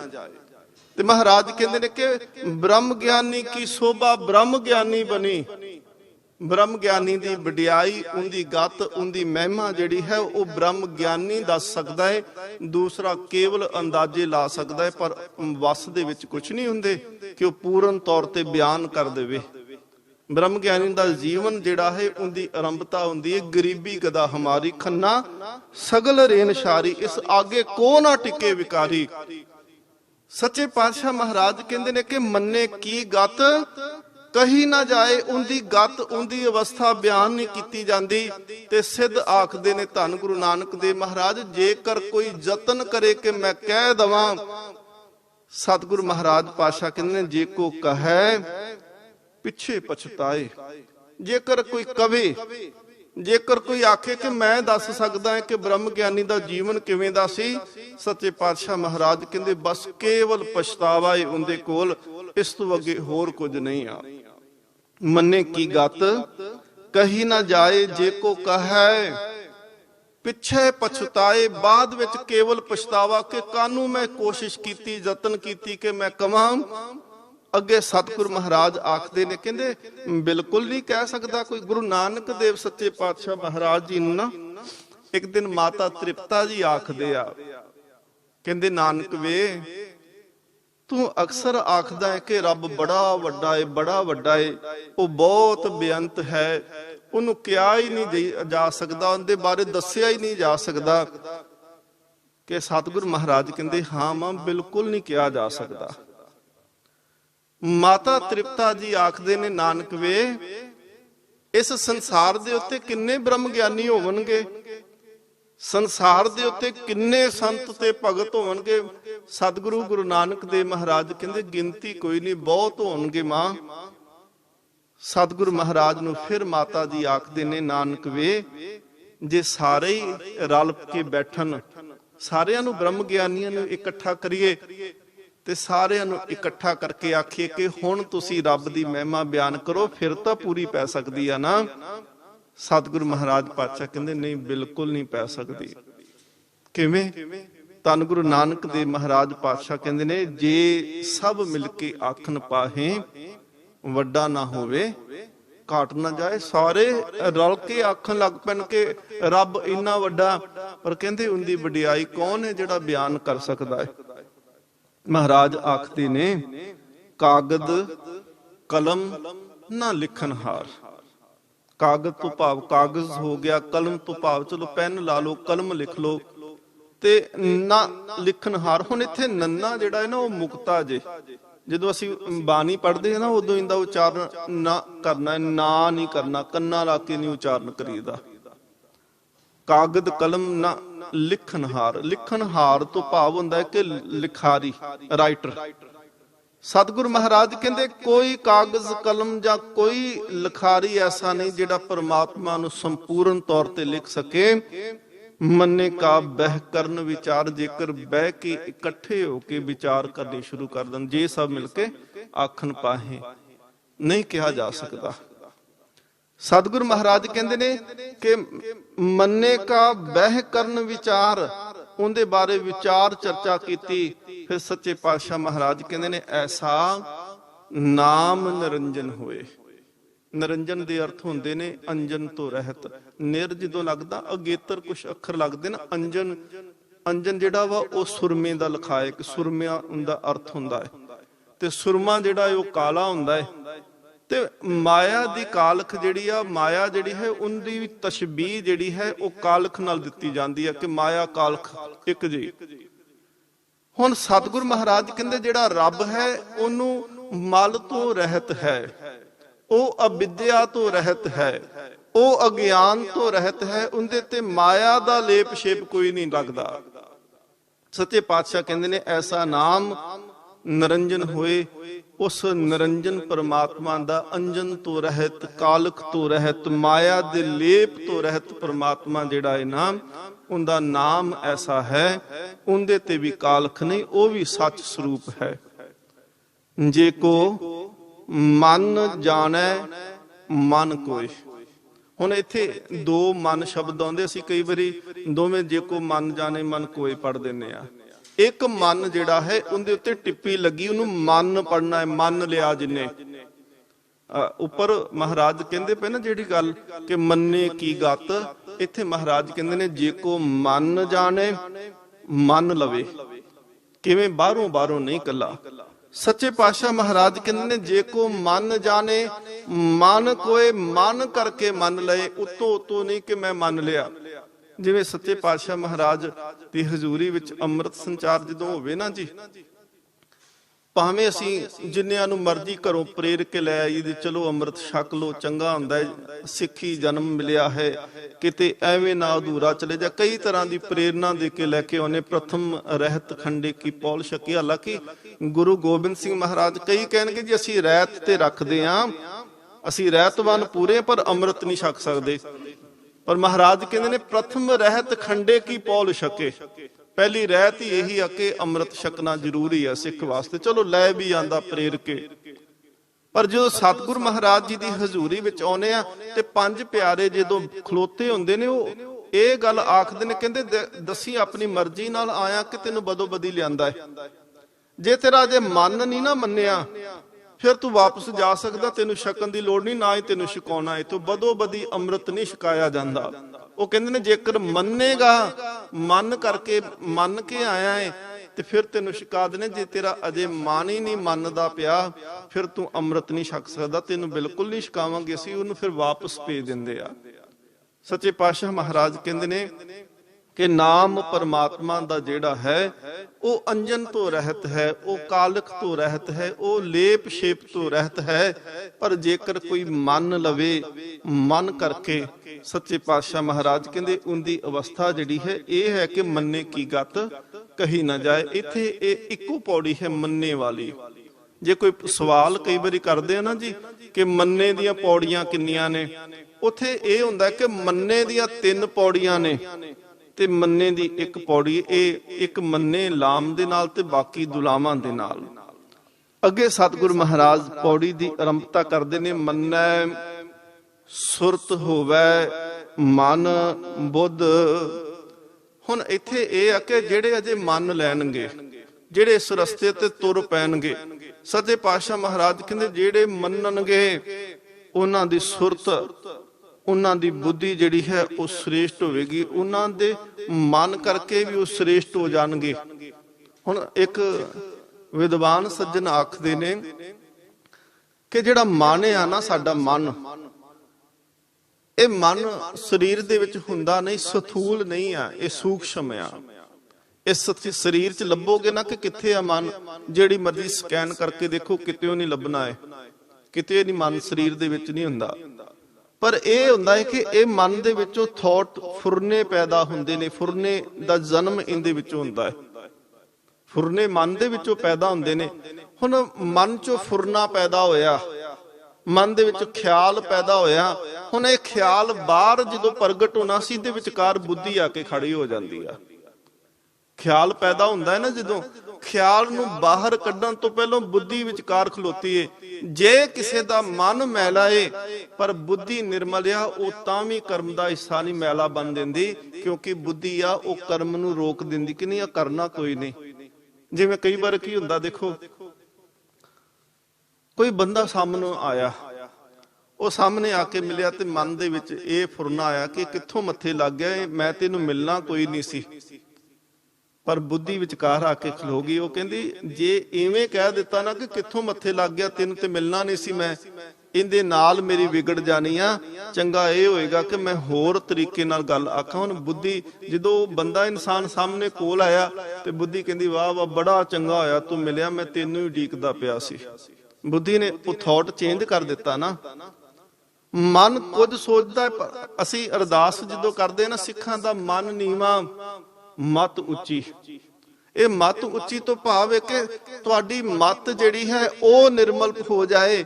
ਜੇਕਰ ਮਨ ਅਜੇ ਫੁਰਨਾ ਕੋਈ ਗਲਤ ਸੋਚਦਾ ਹੈ, ਮਤ ਜਿਹੜੀ ਹੈ ਉਹ ਫੁਰਨਿਆਂ ਨੂੰ ਰੋਕ ਕੇ ਰੱਖ ਦੇਵੇਗੀ। ਸੱਚੇ ਪਾਤਸ਼ਾਹ ਮਹਾਰਾਜ ਕਹਿੰਦੇ ਨੇ ਮੰਨੈ ਸੁਰਤ ਹੋਵੇ ਮਨ ਬੁੱਧ। ਮਹਾਰਾਜ ਕਹਿੰਦੇ ਨੇ ਬੁੱਧੀ ਕਰਕੇ, ਸੁਰਤ ਕਰਕੇ ਉਹਨੂੰ ਸ੍ਰੇਸ਼ਟ ਅਵਸਥਾ ਪ੍ਰਾਪਤ ਹੁੰਦੀ ਹੈ। ਅੱਗੇ ਸਤਿਗੁਰ ਮਹਾਰਾਜ ਆਖਦੇ ਨੇ ਮੰਨੈ ਸਗਲ ਭਵਨ ਕੀ ਸੁਧ। ਸੱਚੇ ਪਾਤਸ਼ਾਹ ਮਹਾਰਾਜ ਕਹਿੰਦੇ ਨੇ ਜਿਨੇ ਮੰਨੇਗਾ ਜਿਹੜਾ ਰੱਬ ਦੇ ਨਾਮ ਨੂੰ, ਉਹਦੀ ਅਵਸਥਾ ਜਿਹੜੀ ਹੈ ਉਹ ਇਹ ਹੋ ਜਾਏਗੀ ਕਿ ਉਹਨੂੰ ਸਗਲ ਭਵਨ ਕੀ ਸੁਧ, ਉਹਨੂੰ ਸਾਰੇ ਭਵਨਾਂ ਦੀ ਸੁੱਧੀ ਹੋ ਜਾਏਗੀ। ਸਗਲ ਭਵਨ ਤੋਂ ਭਾਵ ਜਿਵੇਂ ਪਿੱਛੇ ਪੜ ਕੇ ਆਏ ਸੀ ਨਾ ਕਿ ਸੱਚੇ ਪਾਤਸ਼ਾਹ ਮਹਾਰਾਜ ਕਹਿੰਦੇ ਨੇ ਕਿ ਸੁਣਿਆ ਦੀਪ ਲੋ ਪਾਤਾਲ, ਕਿ ਸੁਣਨ ਵਾਲਾ ਜਿਹੜਾ ਹੈ ਉਹਨੂੰ ਦੀਪਾਂ ਲੋਹਾਂ ਪਤਾਲਾਂ ਦਾ ਗਿਆਨ ਹੈ। ਇੱਥੇ ਸੱਚੇ ਪਾਤਸ਼ਾਹ ਮਹਾਰਾਜ ਕਹਿੰਦੇ ਨੇ ਕਿ ਮੰਨੇ ਸਗਲ ਭਵਨ ਕੀ ਸੁਧ। ਕਿਸੇ ਵੀ ਭਵਨ ਦੀ ਗੱਲ ਕਰ ਲੋ, ਉਸੇ ਝੱਟ ਦੱਸੇਗਾ ਜੀ ਫਲਾਣੇ ਭਵਨ ਚ ਇਵੇਂ ਆ ਹੁੰਦਾ ਹੈ, ਫਲਾਨੀ ਨਗਰੀ ਦੇ ਵਿੱਚ ਆ, ਭਾਵੇਂ ਕੋਈ ਵਿਸ਼ਨੂੰ ਨਗਰੀ ਕਵੇ, ਕੋਈ ਬ੍ਰਹਮ ਨਗਰੀ ਕਵੇ, ਕੋਈ ਇੰਦਰਪੁਰੀ ਕਹੇ। ਨਾਮ ਜਿਹੜਾ ਹੈ ਉਹ ਇੰਨੀ ਕੁ ਮੱਤ ਨੂੰ ਵਿਸ਼ਾਲ ਕਰ ਦਿੰਦਾ ਹੈ ਨਾ। ਅਸਲ ਚ ਕੀ ਆ ਕਿ ਨਾਮ ਜਿਹੜਾ ਹੈ ਨਾ ਜੀ, ਨਾਮੀ ਦਾ ਜਿਵੇਂ ਨਾਮੀ ਹੈ ਉਹਦਾ ਅੰਤ ਨਹੀਂ ਕੋਈ ਪਾ ਸਕਦਾ। ਉਹ ਵਿਸ਼ਾਲ ਇੰਨਾ ਹੈ ਕਿ ਉਹ ਹਰ ਥਾਂ ਤੇ ਮੌਜੂਦ ਹੈ। ਕੋਈ ਐਸੀ ਸਪੇਸ ਜਗ੍ਹਾ ਖਾਲੀ ਨਹੀਂ ਜਿੱਥੇ ਨਾਮ ਨਾ ਹੋਵੇ। ਨਾਮੀ ਜਿਹੜਾ ਹੈ ਉਹ ਹਰ ਥਾਂ ਤੇ ਮੌਜੂਦ ਹੈ ਤੇ ਨਾਮ ਵੀ ਜਿਹੜਾ ਹੈ ਉਹ ਹਰ ਥਾਂ ਤੇ ਮੌਜੂਦ ਹੈ। ਨਾਮੀ ਦੇ ਨਾਲ ਨਾਮ ਹੈ ਤੇ ਜਿਹੜਾ ਨਾਮ ਨੂੰ ਫਿਰ ਜਪ ਲੈਂਦਾ ਨਾ, ਮੰਨੈ ਕੀ ਗਤ, ਫਿਰ ਉਹਦੀ ਅਵਸਥਾ ਐਸੀ ਹੁੰਦੀ ਹੈ ਕਿ ਮੰਨੈ ਸਗਲ ਭਵਨ ਕੀ ਸੁਧ। ਉਹਨੂੰ ਸਗਲ ਭਵਨ ਦੀ, ਭਵਨ ਨਾਣੇ ਦੇ ਨਾਲ ਉਚਾਰਨਿਆ, ਸਗਲ ਭਵਨ ਕੀ ਸੁਧ, ਉਹਨੂੰ ਸਾਰੇ ਭਵਨਾਂ ਦੀ ਸੁਧ ਮਿਲ ਜਾਂਦੀ ਹੈ, ਜਾਣਕਾਰੀ ਹੋ ਜਾਂਦੀ ਹੈ। ਅੱਗੇ ਸਤਿਗੁਰ ਮਹਾਰਾਜ ਕਹਿੰਦੇ ਨੇ ਮੰਨੈ ਮੋਹਿ ਚੋਟਾ ਨਾ ਖਾਏ। ਮੋਹਿ ਚੋਟਾ, ਮੂੰਹ ਦੇ ਉੱਤੇ ਸੱਟਾਂ ਨਹੀਂ ਵੱਜਦੀਆਂ ਹੁੰਦੇ। ਸਤਿਗੁਰੂ ਗੁਰੂ ਨਾਨਕ ਦੇਵ ਸੱਚੇ ਪਾਤਸ਼ਾਹ ਮਹਾਰਾਜ ਅਲਾਣੀਆਂ ਬਾਣੀ ਦੇ ਵਿੱਚ ਆਖਦੇ ਨੇ ਕਿ ਗਲ ਸੰਗਲ ਸਿਰ ਮਾਰੇ ਓਬੋ ਨਾ ਦਿਸੇ ਕਰਬਾਰੋ।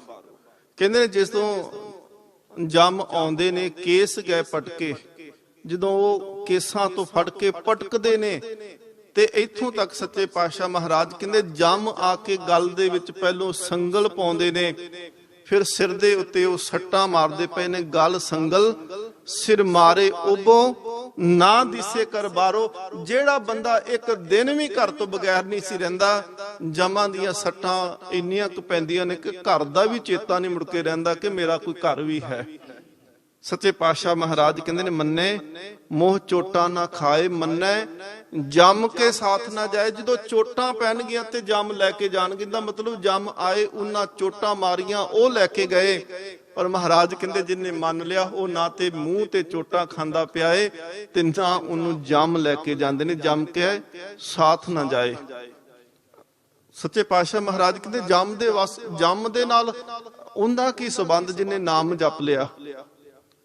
ਉਹ ਤਾਂ ਇੱਥੋਂ ਤੱਕ ਬਾਣੀ ਦੇ ਵਿੱਚ ਸੱਚੇ ਪਾਤਸ਼ਾਹ ਮਹਾਰਾਜ ਕਹਿੰਦੇ ਨੇ ਕਿ ਜੇਕਰ ਨਾਨਕ ਧਰਮ ਐਸੇ ਚਵੇਂ ਕੀਤੋ ਪਵਨ ਪਨੀਤ।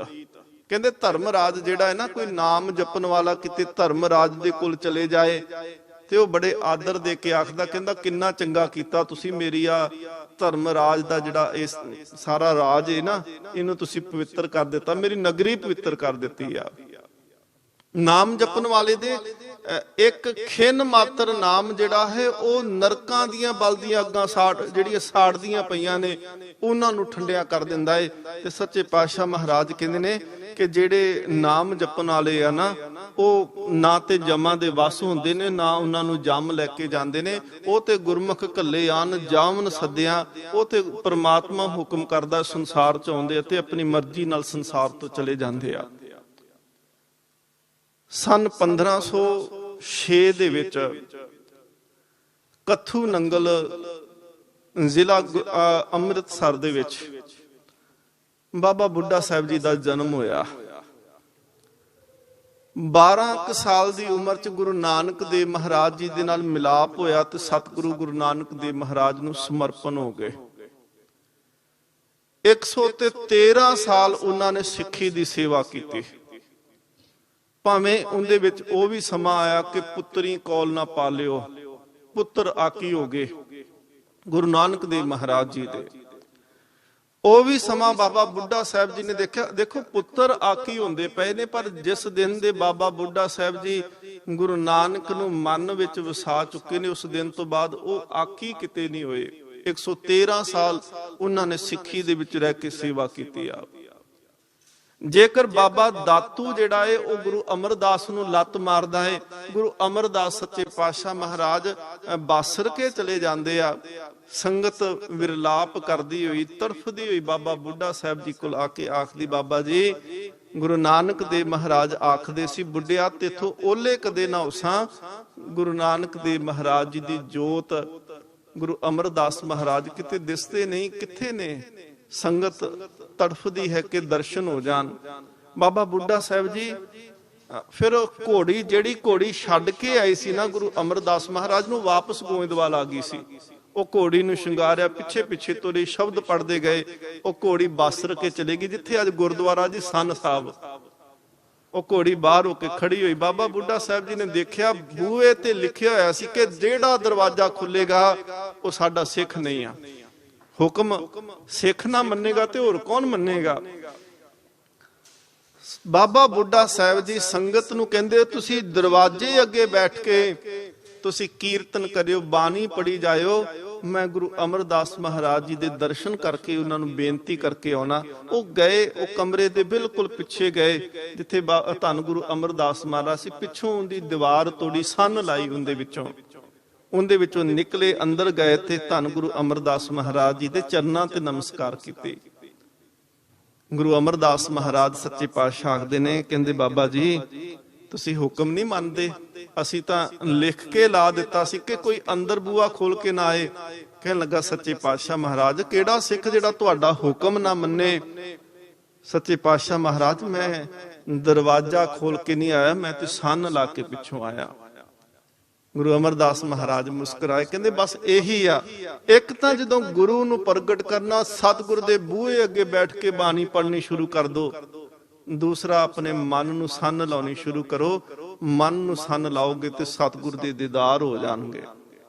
ਸਤਿਗੁਰ ਸੱਚੇ ਪਾਤਸ਼ਾਹ ਮਹਾਰਾਜ ਬਾਣੀ ਵਿੱਚ ਅੱਜ ਆਖਦੇ ਪਏ ਨੇ ਕਿ ਮੰਨੇ ਜੰਮ ਕੇ ਸਾਥ ਨਾ ਜਾਏ, ਜਿਹਨੇ ਮੰਨ ਲਿਆ ਉਹਨੂੰ ਜਮਾਂ ਦੇ ਨਾਲ ਨਹੀਂ ਜਾਣਾ ਪੈਂਦਾ। ਸਨ 1631 ਦੇ ਵਿੱਚ ਬਾਬਾ ਬੁੱਢਾ ਸਾਹਿਬ ਜੀ ਦਾ ਚਲਾਣਾ ਹੁੰਦਾ, ਜੋਤੀ ਉਹਨਾਂ ਦੀ ਪਰਮ ਜੋਤ ਵਿੱਚ ਲੀਨ ਹੋ ਜਾਂਦੀ ਹੈ। ਉਸ ਤੋਂ ਪਹਿਲਾਂ ਜਿੱਦਣ ਉਹਨਾਂ ਨੇ ਚੜ੍ਹਾਈ ਕਰਨੀ, ਉਸ ਤੋਂ ਪਹਿਲਾਂ ਗੁਰੂ ਹਰਗੋਬਿੰਦ ਸਾਹਿਬ ਮਹਾਰਾਜ ਉੱਥੇ ਪਹੁੰਚੇ ਆ। ਤੇ ਗੁਰੂ ਹਰਗੋਬਿੰਦ ਸਾਹਿਬ ਮਹਾਰਾਜ ਪਾਤਸ਼ਾਹ ਨੇ ਸਮੁੱਚਾ ਗੁਰੂ ਨਾਨਕ ਦੇਵ ਮਹਾਰਾਜ ਜੀ ਤੋਂ ਲੈ ਕੇ ਗੁਰੂ ਅਰਜਨ ਦੇਵ ਮਹਾਰਾਜ ਤੱਕ ਸਮੁੱਚਾ ਇਤਿਹਾਸ ਸੁਣਿਆ। ਲਗਾਤਾਰ ਵਿਦਵਾਨ ਕਹਿੰਦੇ ਨੇ 3 ਦਿਨ ਤੇ 3 ਰਾਤਾਂ ਗੁਰੂ ਅਮਰਦਾਸ ਗੁਰੂ ਹਰਗੋਬਿੰਦ ਸੱਚੇ ਪਾਤਸ਼ਾਹ ਮਹਾਰਾਜ ਨੂੰ ਬਾਬਾ ਬੁੱਢਾ ਸਾਹਿਬ ਜੀ ਨੇ ਇਤਿਹਾਸ ਸੁਣਾਇਆ। ਅੰਮ੍ਰਿਤ ਵੇਲਾ ਹੋਇਆ, ਬਾਬਾ ਬੁੱਢਾ ਸਾਹਿਬ ਜੀ ਨੇ ਆਪ ਇਸ਼ਨਾਨ ਕੀਤਾ, ਜਪਜੀ ਸਾਹਿਬ ਦਾ ਪਾਠ ਕੀਤਾ, ਹੱਥ ਜੋੜ ਕੇ ਧੰਨ ਗੁਰੂ ਹਰਗੋਬਿੰਦ ਸਾਹਿਬ ਮਹਾਰਾਜ ਜੀ ਦੇ ਚਰਨਾਂ 'ਚ ਨਮਸਕਾਰ ਕੀਤੀ। ਔਰ ਸੀਸ ਜਿਹੜਾ ਸੀ ਜਦੋਂ ਗੁਰੂ ਕੇ ਚਰਨਾਂ ਝੋਲੀ 'ਚ ਰੱਖਿਆ, ਮੁੜ ਕੇ ਉਹ ਸੀਸ ਚੁੱਕਿਆ ਨਹੀਂ। ਅਖੀਰਲੇ ਸਵਾਸ ਜਿਹੜੇ ਸਨ ਉਹ ਪ੍ਰਮਾਤਮਾ ਵਿੱਚ ਲੀਨ ਹੋ ਗਏ। ਸਤਿਗੁਰੂ ਗੁਰੂ ਹਰਗੋਬਿੰਦ ਸਾਹਿਬ ਮਹਾਰਾਜ ਪਾਤਸ਼ਾਹ ਕਹਿੰਦੇ, ਸਿੱਖੋ ਵਧਾਈ ਹੋਵੇ, ਬਾਬਾ ਬੁੱਢਾ ਸਾਹਿਬ ਜੀ ਆਪਣੇ ਜੀਵਨ ਦੀ ਲੀਲਾ ਨੂੰ ਸੰਪੂਰਨ ਕਰਦਿਆਂ ਗੁਰੂ ਨਾਨਕ ਦਾ ਰੂਪ ਹੋਏ ਗਏ ਨੇ। ਇਹ ਹੈ ਜੰਮ ਕੇ ਸਾਥ ਨਾ ਜਾਏ। ਸਤਿਗੁਰ ਮਹਾਰਾਜ ਪਾਤਸ਼ਾਹ ਪਾਵਨ ਬਾਣੀ ਵਿੱਚ ਆਖਦੇ ਨੇ ਕਿ ਰੇ ਰੇ ਦਰਗੇ ਕਹੇ ਨਾ ਕੋ, ਆਓ ਬੈਠ ਆਦਰ ਸੁਭ ਦੇਉ। ਕਹਿੰਦੇ ਨੇ ਕਿ ਜੇਕਰ ਨਾਮ ਜਪਣ ਵਾਲਾ ਦਰਗਾਹ ਦੇ ਵਿੱਚ ਚਲੇ ਜਾਏ, ਉਹਨੂੰ ਤੇ ਆਦਰ ਦਿੱਤਾ ਜਾਂਦਾ ਹੈ, ਉਹਨੂੰ ਤੇ ਸਤਿਕਾਰ ਦੇ ਨਾਲ ਬਿਠਾਇਆ ਜਾਂਦਾ ਹੈ। ਇੱਥੋਂ ਤੱਕ ਧਰਮਰਾਜ ਆਪਣੇ ਜਮਦੂਤਾਂ ਨੂੰ ਆਖ ਛੱਡਦਾ ਹੈ ਕਿ ਜਹ ਸਾਧੂ ਗੋਬਿੰਦ ਭਜਨ ਕੀਰਤਨ ਨਾਨਕ ਨੀਤ, ਨਾ ਹੋਣਾ ਤੂੰ ਨਹਿ ਛੁਟੇ ਨਿਕਟ ਨਾ ਜਾਏ ਹੋ ਦੂਤ। ਕਹਿੰਦੇ ਜਿਹੜਾ ਨਾਮ ਜਪਣ ਵਾਲਾ, ਜਿੱਥੇ ਬਾਣੀ ਕੀਰਤਨ ਹੁੰਦਾ ਪਿਆ ਹੈ, ਜਿੱਥੇ ਨਾਮ ਜਪਿਆ ਜਾਂਦਾ ਹੈ, ਕਹਿੰਦੇ ਉੱਥੇ ਤਾਂ ਜਮਦੂਤ ਨੇੜੇ ਵੀ ਨਹੀਂ ਜਾਂਦੇ। ਕਹਿੰਦੇ ਜੇ ਤੁਸੀਂ ਨੇੜੇ ਚਲੇ ਗਏ, ਮੈਂ ਵੀ ਤੁਹਾਨੂੰ ਨਹੀਂ ਛਡਾ ਸਕਦਾ। ਧਰਮਰਾਜ ਜਮਦੂਤਾਂ ਨੂੰ ਆਖ ਛੱਡਿਆ ਹੈ। ਸੱਚੇ ਪਾਤਸ਼ਾਹ ਮਹਾਰਾਜ ਕਹਿੰਦੇ ਨੇ, ਮੰਨੈ ਜੰਮ ਕੇ ਸਾਥ ਨਾ ਜਾਏ। ਜਿਹੜਾ ਨਾਮ ਜਪਣ ਵਾਲਾ ਉਹਨੂੰ ਜੰਮ ਨਹੀਂ ਲੈਣ ਆਉਂਦੇ। ਪ੍ਰੋਫੈਸਰ ਡਾਕਟਰ ਜਸਵੰਤ ਸਿੰਘ ਨੇਕੀ, ਜਿਨ੍ਹਾਂ ਨੇ ਮਨੋਵਿਗਿਆਨ ਤੇ ਬਹੁਤ ਸੋਹਣਾ ਲਿਖਿਆ, ਉਹਨਾਂ ਦੀ ਕਿਤਾਬ ਅਰਦਾਸ ਉਹਨਾਂ ਨੇ ਲਿਖੀ। ਡਾਕਟਰ ਜਸਵੰਤ ਸਿੰਘ ਨੇਕੀ ਲਿਖਦੇ ਨੇ, ਕਹਿੰਦੇ ਜਿਹੜਾ ਰੋਜ਼ ਸੁਖਮਨੀ ਸਾਹਿਬ ਪੜ੍ਹਦਾ ਹੈ ਨਾ, ਚਲੋ ਜਾਣਾ ਸਾਰਿਆਂ ਨੇ ਨਾ, ਸੰਸਾਰ ਦੇ ਉੱਤੋਂ ਚਲੇ ਜਾਣਾ, ਵਾਰੀ ਆਪੋ ਆਪਣੀ ਕੋਈ ਨਾ ਬੰਦੇ ਧੀਰ। ਡਾਕਟਰ ਜਸਵੰਤ ਸਿੰਘ ਨੇਕੀ ਆਖਦੇ ਨੇ, ਜਿਹੜਾ ਸੁਖਮਨੀ ਰੋਜ਼ ਪੜ੍ਹਨ ਵਾਲਾ ਹੈ, ਉਹਨੂੰ ਜਮਦੂਤ ਨਹੀਂ ਲੈਣ ਵਾਸਤੇ ਆਉਂਦੇ, ਉਹਨੂੰ ਸੁਖਮਨੀ ਵਾਲਾ ਆਪ ਲੈਣ ਵਾਸਤੇ ਆਉਂਦਾ ਹੈ। ਉਹਨੂੰ ਗੁਰੂ ਅਰਜਨ ਦੇਵ ਮਹਾਰਾਜ ਆਪ ਲੈਣ ਵਾਸਤੇ ਆਉਂਦੇ ਆ। ਕਿਉਂਕਿ ਸੁਖਮਨੀ ਜਿਹੜੀ ਹੈ, ਸੁਖਮਨੀ ਦੇ ਵਿੱਚ ਗੁਰੂ ਅਰਜਨ ਦੇਵ ਮਹਾਰਾਜ ਜੀ ਦਾ ਆਪਾ ਏ। ਤੁਸੀਂ ਜਪਜੀ ਸਾਹਿਬ ਪੜ੍ਹਦੇ ਹੋ, ਤੁਸੀਂ ਸੁਖਮਨੀ ਸਾਹਿਬ ਪੜ੍ਹਦੇ ਹੋ, ਜਾਂ ਗ੍ਰੰਥੀ ਸਿੰਘ ਚਲੋ ਪੜ੍ਹਦੇ ਹੋ ਹਨ। ਦੇਖੋ, ਜਪਜੀ ਪੜਿਆ ਜਾਂਦਾ ਹੋਵੇ, ਜਪਜੀ ਸਾਹਿਬ ਪੜ੍ਹਦੇ ਆ, ਸੁਖਮਨੀ ਸਾਹਿਬ ਪੜ੍ਹਦੇ ਆ, ਸਾਡੀ ਤੇ ਕੇਵਲ ਆਵਾਜ਼ ਹੋ ਸਕਦੀ ਹੈ ਨਾ। ਤੁਸੀਂ ਪੜੋ, ਅਸੀਂ ਪੜੀਏ, ਕੋਈ ਵੀ ਪੜੇ, ਜਦੋਂ ਬੋਲਦੇ ਆ ਸਾਡੀ ਕੇਵਲ ਧੁਨੀ ਹੁੰਦੀ ਹੈ, ਸਾਡੀ ਕੇਵਲ ਆਵਾਜ਼ ਹੁੰਦੀ। ਜਿਹੜਾ ਬੋਲਦੇ ਪਏ ਉਹ ਸਾਡੇ ਅੱਖਰ ਤੇ ਨਹੀਂ ਨਾ, ਉਹ ਸਾਡੇ ਲਫ਼ਜ਼, ਸਾਡੇ ਸ਼ਬਦ ਤੇ ਨਹੀਂ ਨਾ। ਡਾਕਟਰ ਜਸਵੰਤ ਸਿੰਘ ਨੇਕੀ ਕਹਿੰਦੇ, ਜਦੋਂ ਜਪਜੀ ਸਾਹਿਬ ਸਿੱਖ ਪੜ੍ਹਦਾ ਪਿਆ ਏ, ਉਹਦੀ ਰਸਨਾ ਤੋਂ ਗੁਰੂ ਨਾਨਕ ਆਪ ਬੋਲਦਾ ਏ। ਜਦੋਂ ਸੁਖਮਨੀ ਸਾਹਿਬ ਪੜ੍ਹਦਾ ਪਿਆ ਏ, ਉਹਦੀ ਰਸਨਾ ਤੋਂ ਗੁਰੂ ਅਰਜਨ ਦੇਵ ਬੋਲਦਾ ਪਿਆ ਹੈ। ਸਤਿਗੁਰੂ ਮਹਾਰਾਜ ਕਹਿੰਦੇ, ਫਿਰ ਜਿਹਦੀ ਰਸਨਾ ਤੇ ਗੁਰੂ ਵਸਦਾ ਹੋਵੇ, ਜਮਦੂਤਾਂ ਨਾਲ ਉਹਦਾ ਲੇਖਾ ਕਾਹਦਾ। ਸੱਚੇ ਪਾਤਸ਼ਾਹ ਮਹਾਰਾਜ ਕਹਿੰਦੇ ਨੇ, ਮੰਨੈ ਜੰਮ ਕੇ ਸਾਥ ਨਾ ਜਾਏ, ਐਸਾ ਨਾਮ ਨਿਰੰਜਨ ਹੋਏ, ਜੇ ਕੋ ਮਨ ਜਾਣੈ ਮਨ ਕੋਏ। ਐਸਾ ਨਾਮ ਉਸ ਪਰਮਾਤਮਾ ਦਾ, ਮਾਇਆ ਤੋਂ ਰਹਿਤ ਨਿਰਲੇਪ ਪਰਮਾਤਮਾ ਦਾ ਨਾਮ, ਕਹਿੰਦੇ ਜਿਹੜਾ ਮਨ ਕਰਕੇ ਮੰਨ ਲਏਗਾ, ਸੱਚੇ ਪਾਤਸ਼ਾਹ ਮਹਾਰਾਜ ਕਹਿੰਦੇ ਉਹਦੀ ਅਵਸਥਾ ਕਹੀ ਨਹੀਂ ਜਾ ਸਕਦੀ। ਅੱਗੇ ਸਤਿਗੁਰ ਮਹਾਰਾਜ ਕਹਿੰਦੇ ਨੇ, ਮੰਨੈ ਮਾਰਗ ਠਾਕ ਨਾ ਪਾਏ। ਇੱਥੇ ਵੀ ਨੰਨਾ ਮੁਕਤਾ ਹੈ, ਕੰਨਾ ਨਹੀਂ ਲੱਗਾ, ਨੰਨੇ ਨਾ ਪਾਏ ਨਹੀਂ ਹੈ। ਮੰਨੇ ਮਾਰਗ ਠਾਕ, ਮਾਰਗ ਠਾਕ ਤੋਂ ਭਾਵ ਹੁੰਦਾ ਹੈ ਕਿ ਜਦੋਂ ਬੰਦਾ ਚੱਲੇ ਕੋਈ ਰਾਹ ਦੇ ਵਿੱਚ ਰੁਕਾਵਟ ਖੜੀ ਕਰ ਸਕਦਾ ਹੋਵੇ। ਪਰ ਕਹਿੰਦੇ ਜਿਹੜੇ ਨਾਮ ਜਪਣ ਵਾਲੇ ਉਹਨਾਂ ਦੇ ਰਾਹ ਦੇ ਵਿੱਚ ਰੁਕਾਵਟਾਂ ਨਹੀਂ, ਉਹਨਾਂ ਦੇ ਰਾਹ ਦੇ ਵਿੱਚ ਤਾਂ ਜਮਦੂਤ ਵੀ ਰੁਕਾਵਟ ਖੜੀ ਨਹੀਂ ਕਰ ਸਕਦੇ। ਮੰਨੈ ਪਤ ਸਿਉ ਪ੍ਰਗਟ ਜਾਏ। ਪਤ ਸਿਉ ਭਾਵ ਹੁੰਦਾ ਹੈ ਕਿ ਜਿਹੜੇ ਇੱਥੇ ਸੰਸਾਰ ਤੇ ਆਏ, ਜਿਵੇਂ ਆਏ ਇੱਜ਼ਤ ਲੈ ਕਰਕੇ ਆਏ, ਉਵੇਂ ਸੰਸਾਰ ਤੇ ਗੁਰੂ ਨਾਨਕ ਨੇ ਕਿਰਪਾ ਕੀਤੀ। ਉਹ ਇੱਜ਼ਤ ਵਾਲੀ ਚਾਦਰ ਜਿਹੜੀ ਸੀ ਉਹ ਚਿੱਟੀ ਲੈ ਕੇ ਸੰਸਾਰ ਤੋਂ ਗਏ। ਇੱਕ ਵਿਦਵਾਨ ਨੇ ਇੱਕ ਕਥਾ ਲਿਖੀ। ਉਹ ਕਹਿੰਦਾ ਹੈ ਕਿ ਇੱਕ ਸਾਧੂ ਜਿਹੜਾ ਸੀ ਨਾ, ਉਹ ਗਲੀ ਚੋਂ ਜਦੋਂ ਲੰਘੇ ਨਾ, ਉਸ ਗਲੀ 'ਚ ਇੱਕ ਵੇਸਵਾ ਰਹਿੰਦੀ ਸੀ। ਵੇਸਵਾ ਉਹ ਗਲੀ 'ਚ ਉਹਨੇ ਜਦੋਂ ਲੰਘਣਾ ਤੇ ਵੇਸਵਾ ਨੇ ਖਲੋਤੀ ਹੋਣਾ ਬਾਲਕੋਨੀ ਦੇ ਵਿੱਚ, ਉਹਨੇ ਆਵਾਜ਼ ਦੇ ਕੇ ਕਹਿਣਾ, ਬਾਬਾ ਆ ਤੇਰੀ ਦਾੜੀ ਸੋਹਣੀ ਕਿ ਮੇਰੇ ਕੁੱਤੇ ਦੀ ਪੂਛ ਸੋਹਣੀ ਆ। ਉਹਨੇ ਚੁੱਪ ਕਰਕੇ ਚਲੇ ਜਾਣਾ। ਇਵੇਂ ਕਈ ਚਿਰ ਹੁੰਦਾ ਰਿਹਾ। ਉਹਨੇ ਰੋਜ਼ ਪੁੱਛਣਾ। ਉਹ ਫਕੀਰ ਉਸ ਬਾਬੇ ਨੇ ਚੁੱਪ ਕਰਕੇ ਕੋਈ ਉੱਤਰ ਨਾ ਦੇਣਾ। ਜਿੱਦਣ ਉਸ ਬਜ਼ੁਰਗ ਦਾ, ਉਸ ਮਹਾਂਪੁਰਖ ਦਾ ਅੰਤਮ ਸਮਾਂ ਆਇਆ, ਉਹ ਅੰਤਮ ਸਮੇਂ ਪਤਾ ਸੀ ਕਿ ਅਖੀਰਲੇ ਸਵਾਸ ਨੇ ਤੇ ਚੱਲਿਆ ਵਾ, ਉਹਨੇ ਆਪਣੇ ਚੇਲਿਆਂ ਨੂੰ ਕਿਹਾ, ਕਹਿੰਦੇ ਉਹ ਗਲੀ 'ਚ ਜਿਹੜੀ ਵੇਸਵਾ ਰਹਿੰਦੀ ਅੱਜ ਉਹਨੂੰ ਬੁਲਾ ਕੇ ਲੈ ਕੇ ਆਓ। ਚੇਲਿਆਂ ਦੇ ਮਨ ਦੇ ਵਿੱਚ ਪਹਿਲਾਂ ਵਿਚਾਰ ਵੀ ਆਇਆ ਕਿ ਇਹ ਕੀ ਅੱਜ ਚੱਲੇ, ਅੱਜ ਸਾਰੀ ਉਮਰ ਉਸ ਪਾਸੇ ਨੂੰ ਵੇਖਿਆ ਨਹੀਂ ਤੇ ਮਰਨ ਲੱਗਿਆ ਕਹਿੰਦੇ ਵੇਸਵਾ ਨੂੰ ਸੱਦ ਕੇ ਲਿਆਓ।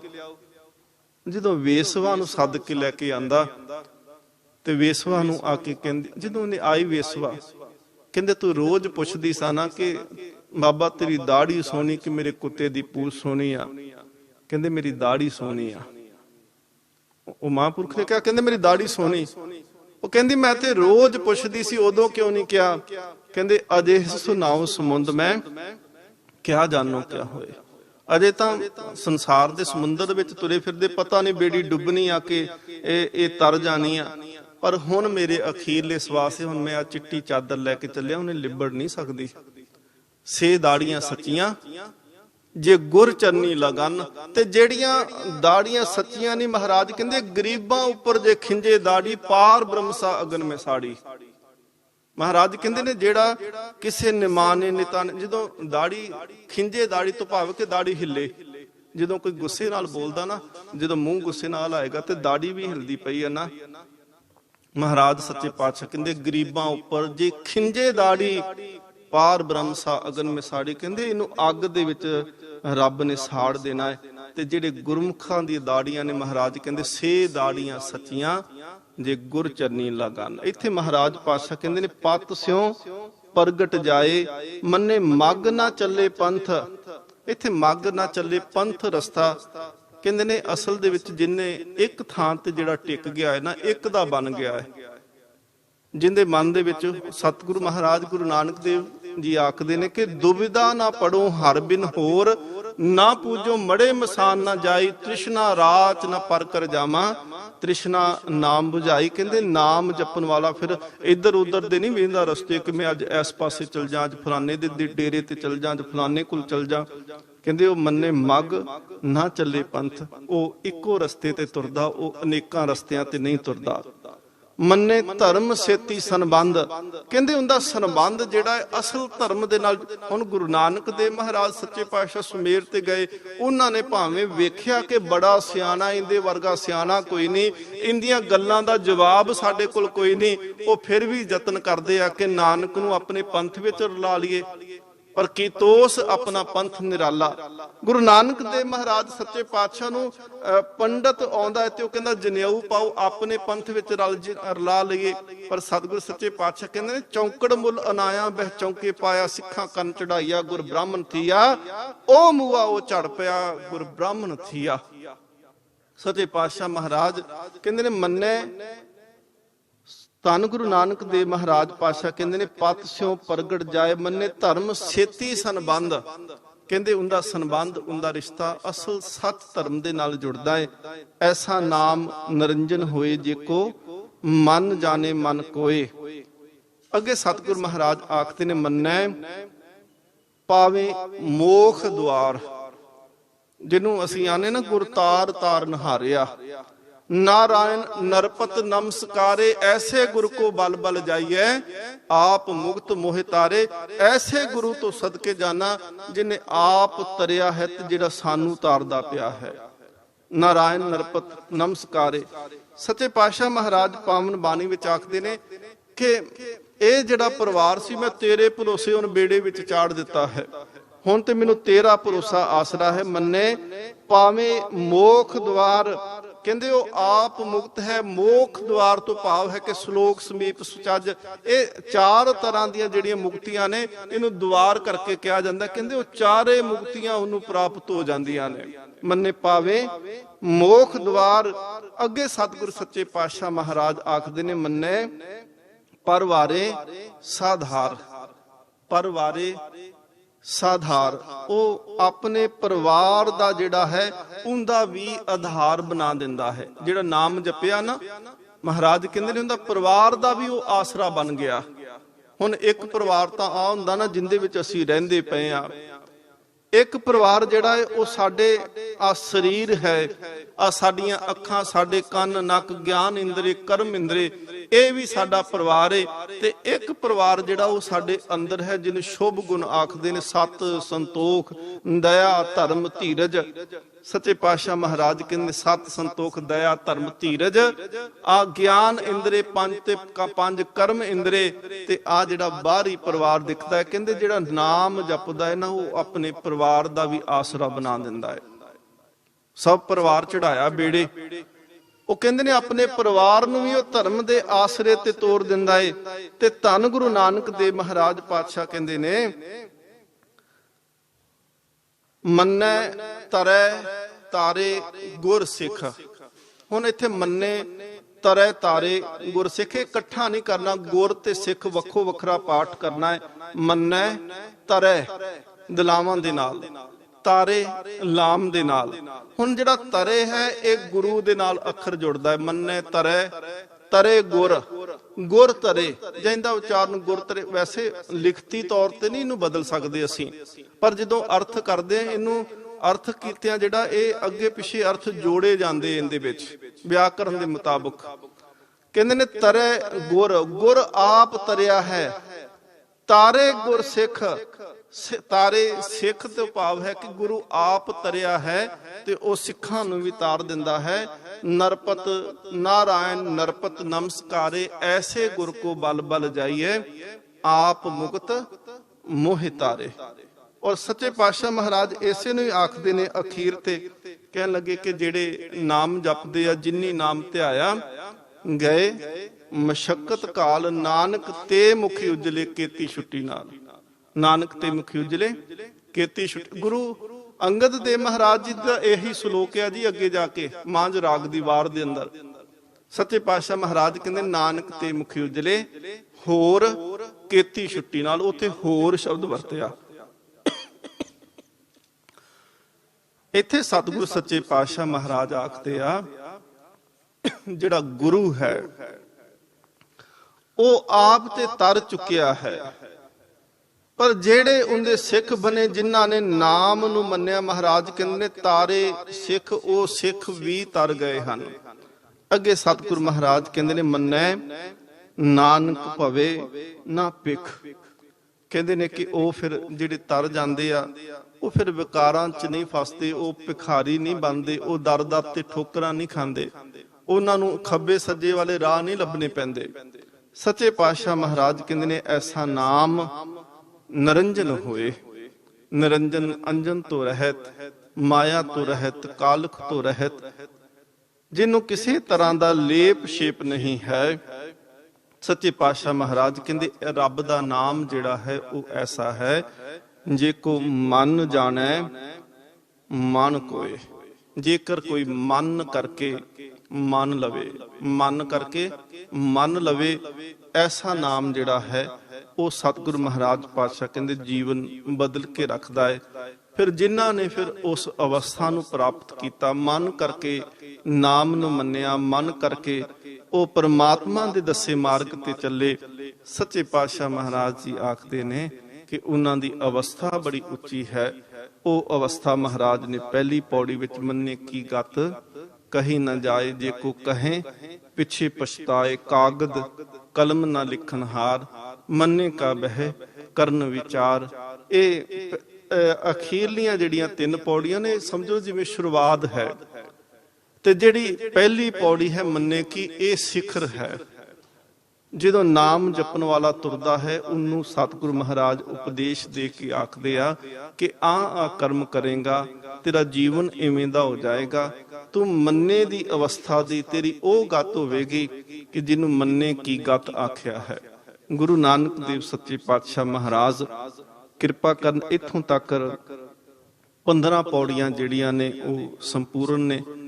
ਸੱਚੇ ਪਾਤਸ਼ਾਹ ਮਹਾਰਾਜ ਕਿਰਪਾ ਕਰਨ ਅਗਲੇ ਕੁਝ ਦਿਨ ਜਿਵੇਂ ਆਪ ਜੀ ਦੇ ਦਰਸ਼ਨ ਕਰਨੇ ਨੇ, ਅਗਲੀਆਂ ਪੌੜੀਆਂ ਦੀ ਵਿਚਾਰ ਆਪਾਂ ਸਾਂਝੀ ਕਰਾਂਗੇ। ਬੋਲਦਿਆਂ ਹੋਈਆਂ ਬੇਅੰਤ ਭੁੱਲਾਂ ਦੀ ਖਿਮਾ। ਆਪ ਸਾਰੀ ਹੀ ਸੰਗਤ ਦਾ ਹਾਰਦਿਕ ਤੌਰ ਤੇ ਧੰਨਵਾਦ, ਕੋਟਾਨ ਕੋਟ ਸ਼ੁਕਰ ਧੰਨ ਗੁਰੂ ਗ੍ਰੰਥ ਸਾਹਿਬ ਮਹਾਰਾਜ ਸੱਚੇ ਪਾਤਸ਼ਾਹ ਜੀ ਦਾ। ਗੁਰੂ ਨਾਨਕ ਦੇਵ ਮਹਾਰਾਜ ਕਿਰਪਾ ਕਰਨ। ਇੱਕ ਅਰਦਾਸ ਜ਼ਰੂਰ ਕਰਿਆ ਕਰੋ, ਆਪਣੀ ਅਰਦਾਸ ਇੱਕ ਆਪ ਜ਼ਰੂਰ ਕਰਕੇ ਜਾਣੀ ਆ ਕਿ ਜਦੋਂ ਵੀ ਸਤਿਗੁਰ ਮਹਾਰਾਜ ਜੀ ਦੀ ਹਜ਼ੂਰੀ ਵਿੱਚ ਆਉਂਦੇ ਹੋ ਨਾ, ਅਰਦਾਸ ਜ਼ਰੂਰ ਕਰਨੀ ਕਿ ਹੇ ਧੰਨ ਗੁਰੂ ਨਾਨਕ ਦੇਵ ਸੱਚੇ ਪਾਤਸ਼ਾਹ ਮਹਾਰਾਜ, ਜਿਹੜੀ ਅਵਸਥਾ ਤੁਸੀਂ ਧੰਨ ਗੁਰੂ ਗ੍ਰੰਥ ਸਾਹਿਬ ਮਹਾਰਾਜ ਜੀ ਦੀ ਬਾਣੀ ਵਿੱਚ ਆਖਦੇ ਹੋ, ਸਾਡੀ ਉਹ ਅਵਸਥਾ ਬਣ ਸਕੇ। ਜਿਹੜੀ ਅਵਸਥਾ ਤੁਸੀਂ ਆਖਦੇ ਹੋ, ਅਰਦਾਸ ਕਰੋ ਸੱਚੇ ਪਾਤਸ਼ਾਹ ਮਹਾਰਾਜ ਕਿਰਪਾ ਕਰੋ, ਵਿਸਰ ਨਾਹੀ ਦਾਤਾਰ ਆਪਣਾ ਨਾਮ ਦੇਹੋ, ਗੁਣ ਗਾਵਾਂ ਦਿਨ ਰਾਤ ਨਾਨਕ ਚਾਓ ਇਹੋ। ਗੁਰੂ ਨਾਨਕ ਸੱਚੇ ਪਾਤਸ਼ਾਹ ਮਹਾਰਾਜ ਕਿਰਪਾ ਕਰਨ। ਬੋਲਦਿਆਂ ਹੋਈਆਂ ਬੇਅੰਤ ਭੁੱਲਾਂ ਦੀ ਖਿਮਾ। ਸਭਨਾਂ ਦਾ ਧੰਨਵਾਦ। ਅਸੀਸ ਬਖਸ਼ੋ। ਬੁਲਾਓ ਫਤਿਹ ਆਖੋ ਜੀ। ਵਾਹਿਗੁਰੂ ਜੀ ਕਾ ਖਾਲਸਾ, ਵਾਹਿਗੁਰੂ ਜੀ ਕੀ ਫਤਿਹ।